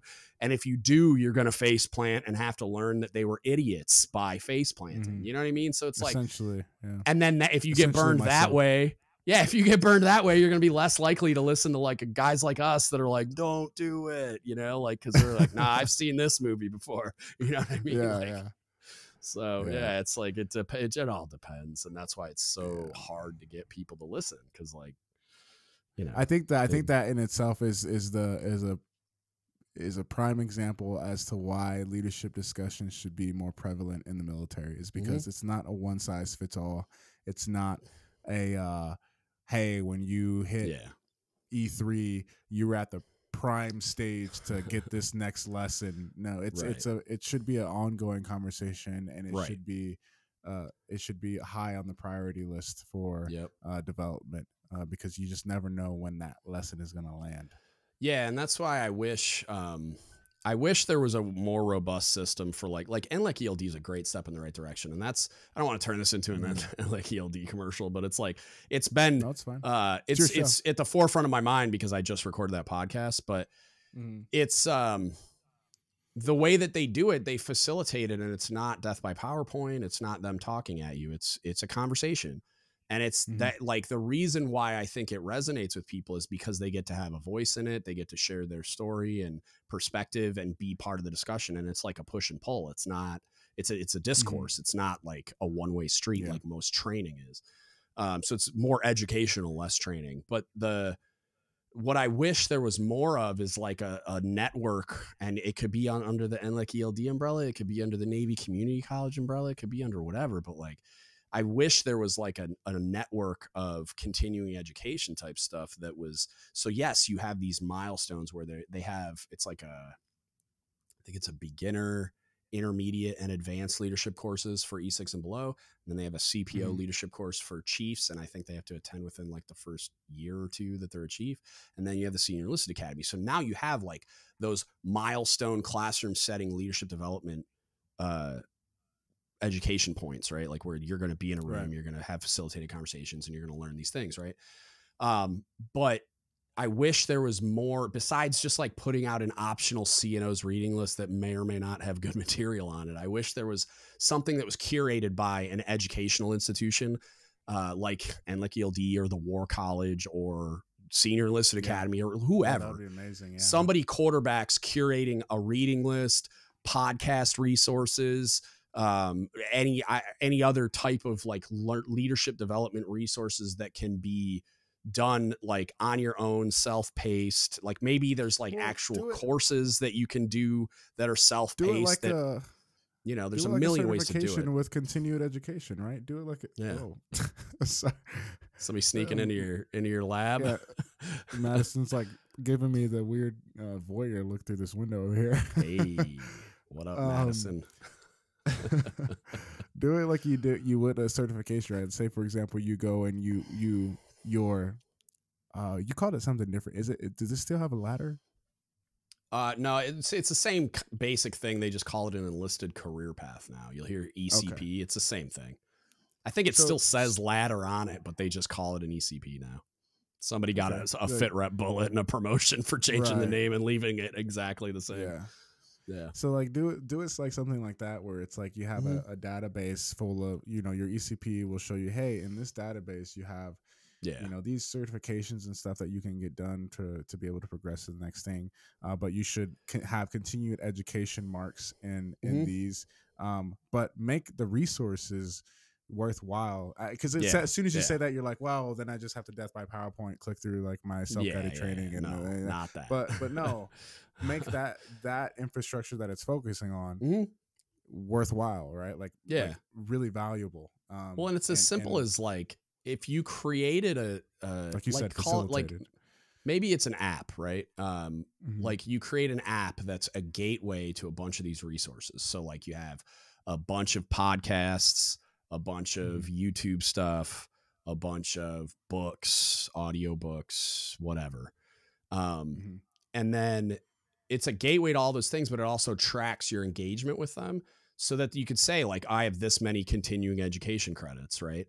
And so you just say like in between, like or what it would be, ILDC and ALDC, you have to complete 100 hours, which I mean, this is over years, you know, like, so you have to complete 100 hours or 50 hours or whatever. I don't know. I'm just arbitrarily calling out numbers, but like so many hours of continuing education, just meaning you have to view some YouTube videos or listen to some podcasts or whatever on your own time, whenever you feel like doing it. It doesn't matter. Like on your drive to work, you're listening to me, you're listening to Jocko, you're listening to whoever. And then like, that's the continuing education part.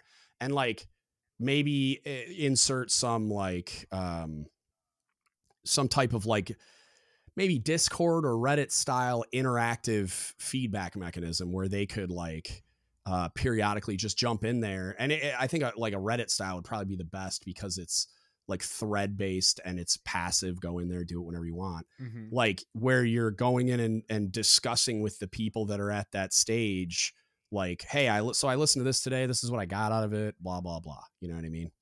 And you're just engaging with people that are in the same place as you and then have like moderators like me or whoever, you know, like just not me literally, but like a guy like me that's a moderator for the group that just kind of checks in, you know, and is like, well, and then have some buy-in too, right? Like have these things kind of funnel into an actual product that can be developed or utilized by Big Navy to say, hey, when you guys, every bit that you contribute to these continued educations, and the like to forum responses, we turn those into like polls or like what do you call those? Where they ask you like, hey, we want you guys have a question or a complaint about this aspect of whatever, or you seem to think that the leadership could be improved here. Get together and write your proposal. Get with your team, a team of you or one of you or a command, and submit this proposal. And we're going to do like a whole competition kind of thing. Like have the Navy leave it up to there used to be like an sailors. Office of Innovation or something like that. I'd have to look it up to see if it's still real. Cause somebody, Ariana asked me about it. Ariana, sorry, I pronounced that weird. Asked me about it the other day. She was on a mini me episode and she's working on a podcast to go through the platform. But she asked about it the other day, like whatever happened to that. And I'm like, I think it still exists. I don't know. I'd have to look it up, but like there used to be something like that. And it was like, you'd see stuff, Submarine like created a thing to patch gunshot wounds better or something. It was like a spray foam thing or something. I don't know. Like there was something, it was really cool. It was like a genius invention. And then other stuff, like just simple stuff that annoys, like lower enlisted, like worker bees on a regular basis where somebody comes up with a solution for it. And it's like, here, this is stupid. Do it this way. And the Navy's like, oh, wow, that's brilliant. And they do it. And it's like, I don't know if that still exists. I hope it does. I would think they would want to like make that a more robust program that's more accessible. But I don't know if it's still real, but it used to be a thing. And yeah, no, I 100% agree that should be like a thing that they're actively soliciting input for stuff like that. Because like some of the kids coming in the Navy today are freaking geniuses, like brilliant. And it's like, I don't even there's problems in the Navy that I can't even comprehend now, or like, well, maybe the problem I can comprehend, but the potential solution I can't, you know, like the technology and the things that now, like my nephew is, I mean, I think he's 10 and he like is coding games and stuff on his computer. Like the kid is so far beyond any capacity I'll ever have with that kind of stuff that like, it blows my mind. And it's like more and more people are coming in with the ability to do things like that. Yeah, we're passing the reins on, right? We're supposed to be passing the reins on, training our reliefs, and our reliefs are the people who can kind of navigate the social sphere of this new world better than we can, and that will always be the case. Right, and it would be real neat if we'd like just accept that and allow for the innovation that will come from accepting that. Like, just be okay with them like coming up with the good idea, and who can like. One of the leadership like behaviors that frustrates me the most is people's need to take credit for things, like, and we've built a system around it, like in those people's defense, like the eval system being what it is, it's like they want that on their eval, and it's like, well, why can't more than one person put it on their eval? Like, who cares? But the idea of like, there's this problem, but somebody wants it to be like on their fit rep or eval instead, or they want to fix it their way so they can be the one that solved the problem, even though their way is way less effective than what Seaman Timmy came up with. And it's like, I just want the problem fixed in the best way possible so that we can effectively execute our mission of projecting power and like crushing the enemy. Right. Like, who cares whose idea it was? Like, who cares? I used to do that all the time. And like, and I was the guy that would give my guys credit for stuff I did, even if I did it. But like, cause I don't need a pat on the head, you know, like I was a senior chief or a master chief or whatever. So it's like, at that point, I'm like, I'm not trying to like, it's whatever, man. If you guys perform well, like, that's my eval. Like, so it's like, I want you to do well. And that's not why I want you to do well, but but that's how I'm evaluated, is you being successful. So why wouldn't I want you to be the one with a good idea in the first place? You can still write it on your eval. You are still the person in the leadership position. But like, I just wish that leadership behavior wasn't as prevalent, where, because it goes hand in hand with the blame game we were talking about earlier with the critiques. It's like, nobody wants any accountability, but everybody wants all the credit. And it's just like, why? Like, you should be doing that in reverse. Like, you should do the exact opposite. You should want all the accountability mentality, though, you know? Yeah. You should want all the accountability and none of the credit, because like, if you're doing your job right, you're going to get credit because your sailors are doing so well. So it's like, I don't need to be individually coming up with the good idea. I just need to be like effectively leading my people. And if they come up with those great ideas and solutions, I'm going to give them credit for it. And then they're going to perform well. And then I get to take credit for that they promoted as a result, or got an award as a result of that brilliant thing that they came up with that we utilized to solve some problem, and blah, blah, blah. Not that that's why I'm doing it, but that's how the system should work if it was healthy. I got to say that considering all the somewhat doom and gloom conversations it seems that I might have with coworkers or peers, or, you know, even like us talking about some things that seem kind of negative, and like there's a giant rain cloud over, you know, the military or us in general. I've always kind of had faith and hope, and I believe in, you know, I got some of the guys reamed me for using the word hope one time on test step. They said, "Oh, you know what you would say when you say hope." But anyway, I have belief and faith in the new guys, and because I see, you know, I have siblings that are a lot younger than me, and so I get to see, you know, in my own family how, like you're talking about with your nephew, how smart these people are. Yeah. And I just don't see a world where they're not able to leverage that intelligence and find a solution to the problem. And as long as we kind of like, I think as long as we kind of continue to be that support, that olive branch there, just for sake of being the elder in the room. Yeah. I think that we can continue to lobby for the kind of change that we believe should take place, and they can. Yeah. But I think too that idea, if you think about it, like, it's always been happening that way, right? Like, I think we are in a rough spot because our priorities are all out of whack, right? With the leadership development stuff. And this is in my analysis, but like, you could argue it in a lot of different ways, but our priorities are all effed up, right? And so what you're seeing, and a lot of it is like what's going on in the world too.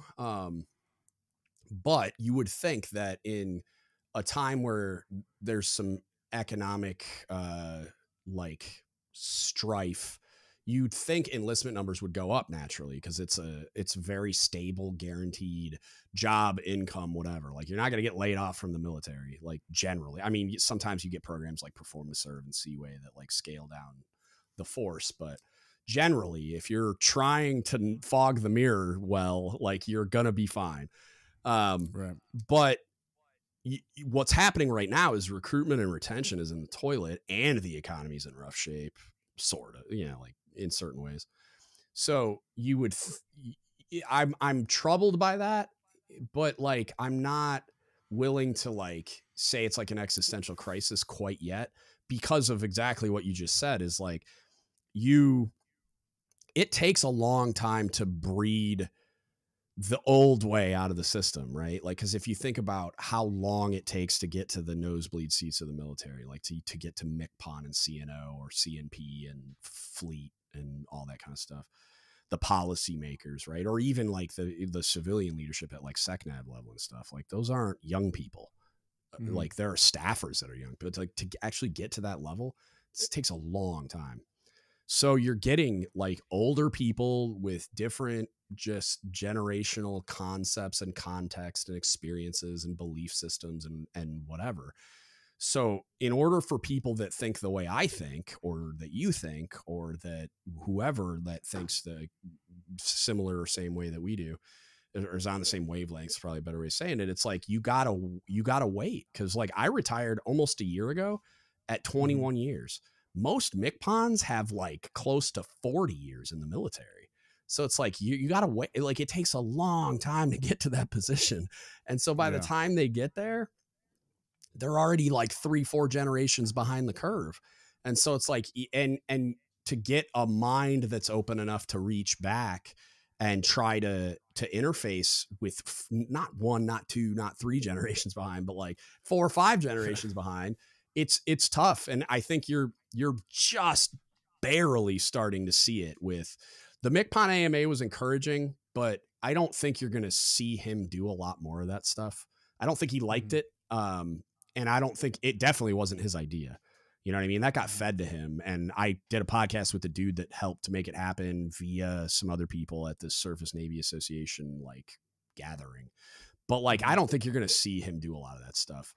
But you see the Fleet Master Chief Tokorzik, he's the PAC Fleet.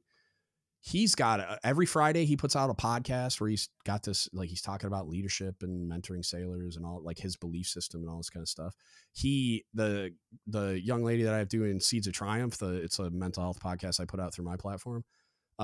She's only, I think I've got 10 and 11 or 10 just came out. So she's 10 episodes in. I've got 11 like scheduled to come out, but so she's only been doing this for a couple months, and it got a bunch of reach, and to the point that I'm pretty sure PAC Fleet reached out to her. And so like he's dialed in and actively looking at these kinds of things and embracing the platform. So it's like, and it's just podcasts as far as I know. Like, I don't know I don't think he's on YouTube, or I don't think he's on Reddit or anything else. And if he is, he's lurking on Reddit or something. I don't think he's active, at least not that I'm aware of anyway. But like, it's a really good sign that somebody that's in his position is like, he at least has the awareness that like, hey, I should do this thing because it'll help me reach sailors. And then like not only just doing his own thing, but participating in Desiree's, which is completely unofficial, not a Navy platform. Right. And he was just like, yeah, bring it, let's go.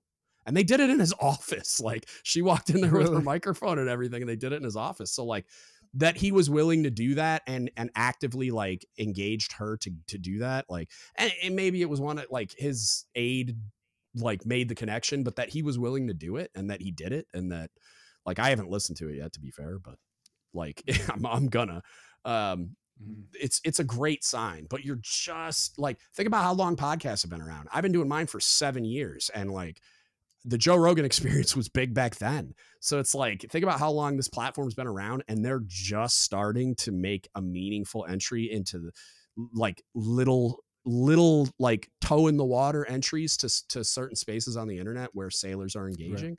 It's like, think of how far behind that is, man. Mm-hmm. It's like at least one whole career behind. You know what I mean? Like no.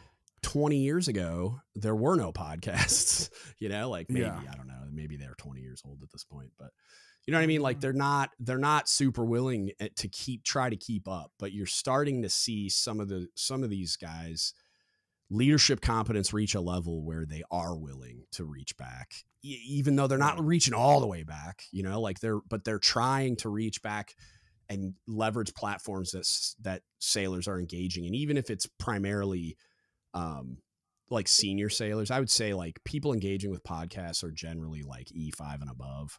Not that there's not junior sailors listening to podcasts. There are. Well, like you'll see that change too. Like, just because kids, like we talked about generationally. Yeah. Podcast listeners are getting younger and younger. Yeah, they are for sure. So. But like, yeah, still, like, I'm just saying, like, they're because there's also stuff with like, so like when I got invited to Discord, to the Navy Discord server, and the same thing kind of happened with Reddit. I felt like I went back in time. I'm like, this is an AOL chat room, like, like with Reddit, it's like, people, this is like an old school internet message board. You know what I mean? And I'm speaking in radio, like radio short talk on there. Yeah.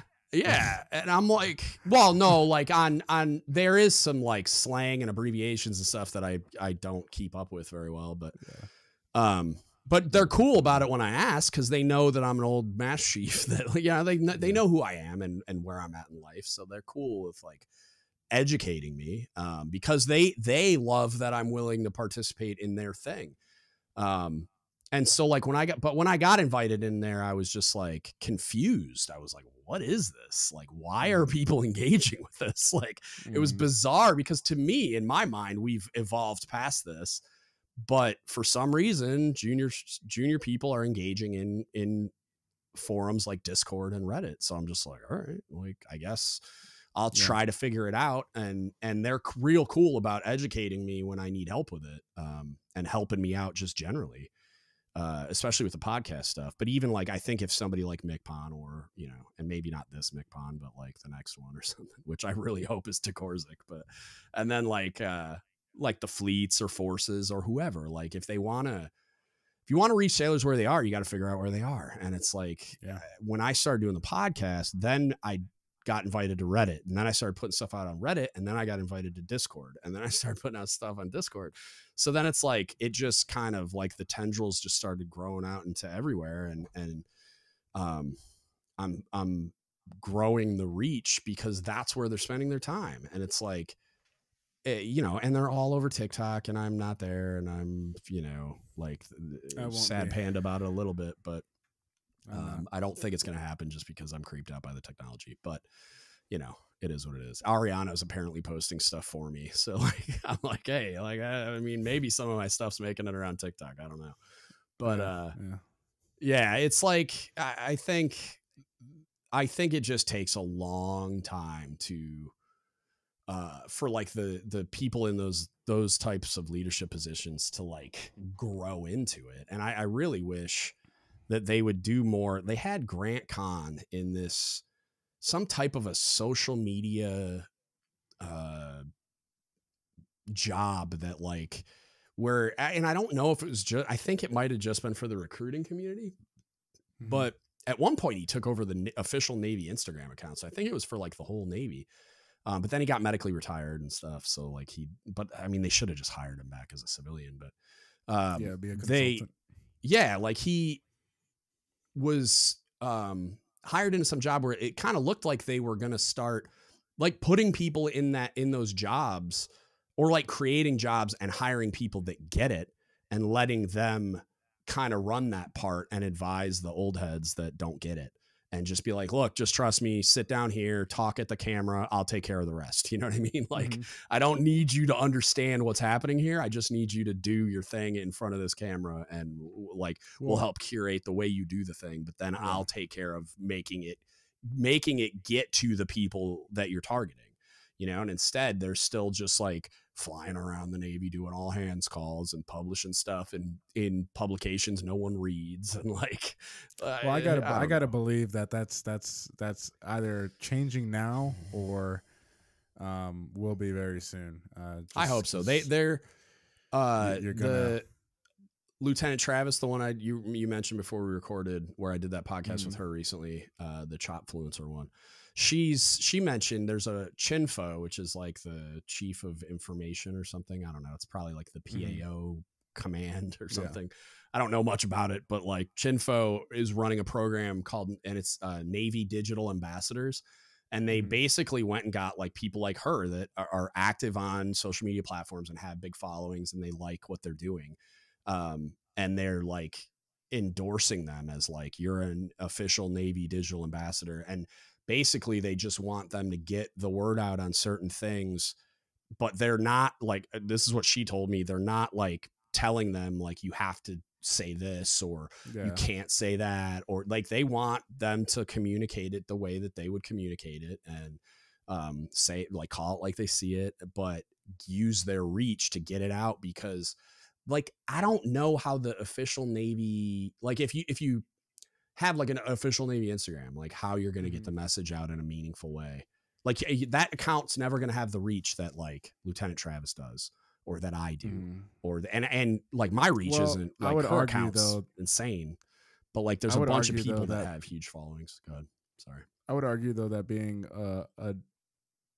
a Navy recognized, or I don't want to say sanctioned, account will eventually stifle your growth and your reach too, because it could at some point people at some point, depending on what would happen that the Navy does or does not want to comment on, people will start losing their faith in your ability to be. I think biased. I'm standing on the wrong side of that line. Like I think I've said enough inflammatory things that I'm never gonna get like contacted by those people. Even Lieutenant Travis was like, oh, I'll shoot him an email and like point you out. And I'm like, I don't think you need to point me out. I think they know who like you are. They know who I am. Like there's a lot of people, there's a lot of high level people listening that well, some of the guests you have on the show, there's no way that they don't know who you are. Yeah. Well, I've been told explicitly, like Paul Kingsbury is a retired Fleet Master Chief. I've been told explicitly by him, like I'll get text messages. He'll get excited about some podcast I did, right? And he'll be like, dude, I texted it to every active Fleet and Force Master Chief and the MCPON. And I'm like, bro, calm down. He was doing that when I was on active duty. And I'm like, I don't hot, bro. What you doing? I'm like, I don't need this kind of heat. Calm down. I'm like, I'm going to have to go hide, bro. Like I was worried I was going to get like called into my CMC's office and be like, what are you doing in your free time? But it's I know they're aware of it. And even like the current MCPON. So like I joke about it, cause I'm sure it wasn't him that did it, you know? But like I did that MCPON AMA response podcast and tagged the official MCPON account, and I got untagged pretty quick. Like I got like, or his account untagged him, and it was, and it was funny cause I thought it was just like a glitch, or like I made a mistake and I like forgot to do it. Like I thought I did, but I really didn't or something. But I had a couple of listeners like in the comments on social media going, oh, really? They untagged you? And I was like, oh, okay. So it wasn't just me that noticed either. So I was like, and now you can't tag his account in anything either. So I was like, oh, that's interesting. But you know, like I think I've probably ruffled just enough feathers at that level. Like, cause I don't think I've done anything like super wild, but I'm like honest enough that I'm probably too honest for that audience. And like, and I'm critical of a lot of things. And I'm sure there's lots of khakis that are at that level that don't agree with a lot of the things I say, but well, you know, man, I think I have a lot of stuff that I want to talk with you about offline, because I think some of the stuff that we've talked about so far is great starting points for a lot of great things, other podcasts and stuff. Yeah, exactly. You know, I'm down, man. And we'll I'll leave wrap it up here and we'll talk offline and then go from there. Yeah, right. For sure, man. Yeah. Well, so tell everybody where they can find you, because we're gonna dual path this one. So like I'll release it and you'll release it, but let everybody know where they can find you for the benefit of my audience. Yeah, man. If you don't know, I'm the guy with call somebody. Depth. Yeah, if you don't, you better ask somebody. Drop a 9. Anyway, I'm with Test Depth. You can find us at Test Depth. That's TESTDEPTH. Or you can find me on my personal Instagram, which is I'm Ellison, and that's just Ellison spelled backwards, so it looks like no zeal. But also you can go to our website at teamtestdepth.com. If you're a submariner out there and you don't know, we've got a blog corner. We talk about a lot of stuff, and we're continuing to post our blogs every Friday. So things to do with mental health, things to do with your family or spousal support, how they can get involved for you while you're on deployment, care packages, stuff like that. We want to just kind of build a lot of a huge bank of resources on our deck plate tab, which is the blog corner for everybody out there to support your active duty submariner. And yeah, we've got a podcast. We got the Only on the Midwatch podcast, so you could find our podcast at Only on the Midwatch wherever you listen to podcasts. Sorry, that was a long red carpet. 100% the vibe. Like Only on the Midwatch, like the conversations that go down when you're on the Midwatch. That's the vibe. Yeah, and man. I love it. Yeah, I mean, you're doing a lot of other stuff now too. Oh hell yeah, dude! I'm always down. Yeah. You know me. Yeah, you just got to schedule with me on my little thing, and then we'll do the damn thing. I got nothing. Dude, I do the Calendly thing now. That was such a great idea. It's amazing. That shout out to John Rennie for hooking it up. He was the first person. Like that's how I found out about it. That's how I scheduled the time to be on his podcast. Because we talked about it, and he's like, yeah, and he just sends me this link. He's like, just like sign up for a time, and it's amazing because there's an app for your phone, all kinds of dope stuff. But yeah, John Rennie's a dope dude. I see him active out there on Instagram. But he's a busy dude. He's got books. He's got a podcast. He's got all kinds of cool stuff. Check out Deep Leadership. Good man. Yeah. Good dude. All right, man. Let's wrap this thing up. I appreciate your time. Thanks for doing it, and we'll definitely do it again soon, dude. Anytime. All right, I hope you all enjoyed that. I'm re-recording the outro because I'm a goon and I never clicked record on the video when I did the one you hear in the audio format, so I apologize in advance. Always great talking to Ellison. He was on this is now post live stream. The podcast is already live, but he was on live stream on Discord. Highly encourage you all to check those out when we do those. I'm going to try to keep them rolling, do them more often. They're super fun. You can see them on YouTube as well under the live stream section, but always fun talking to Ellison. If you haven't already, go check out what they're doing, especially for all the bubbleheads listening. If you're a submariner and you're not following Ellison and what he's doing over at Only on the Midwatch podcast, you need to get hot like fire and get over there. Check out teamtestdepth.com. Check out the Test Depth Instagram at Test Depth.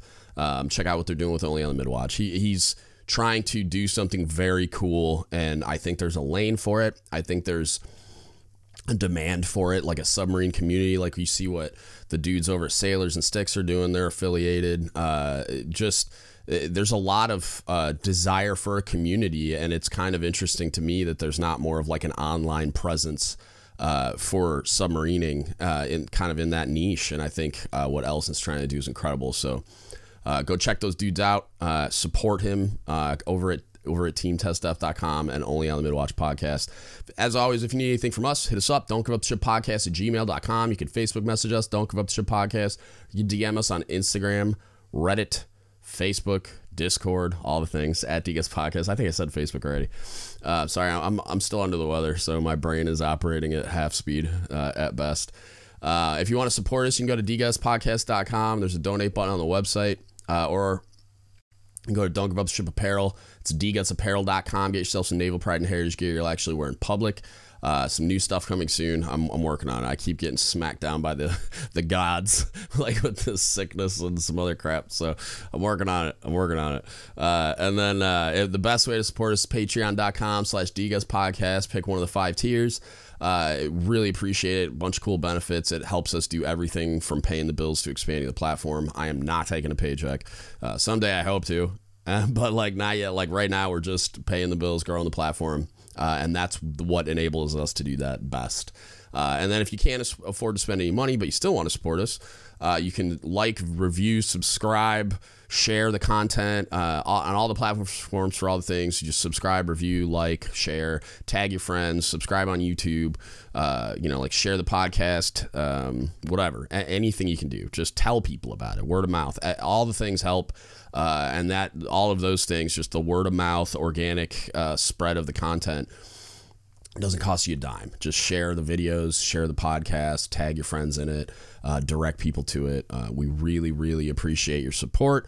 And that's it. That's what I got for you today. Thank you so much for listening, and don't give up the ship. Hey, shout out to our level 5 patrons, Victoria Livingood and William McIver. We really appreciate you. All our other patrons, you're enabling us to do this thing, and your support means everything. Thank you. Please hit the like button, drop a comment down below on what you thought, and subscribe to the channel.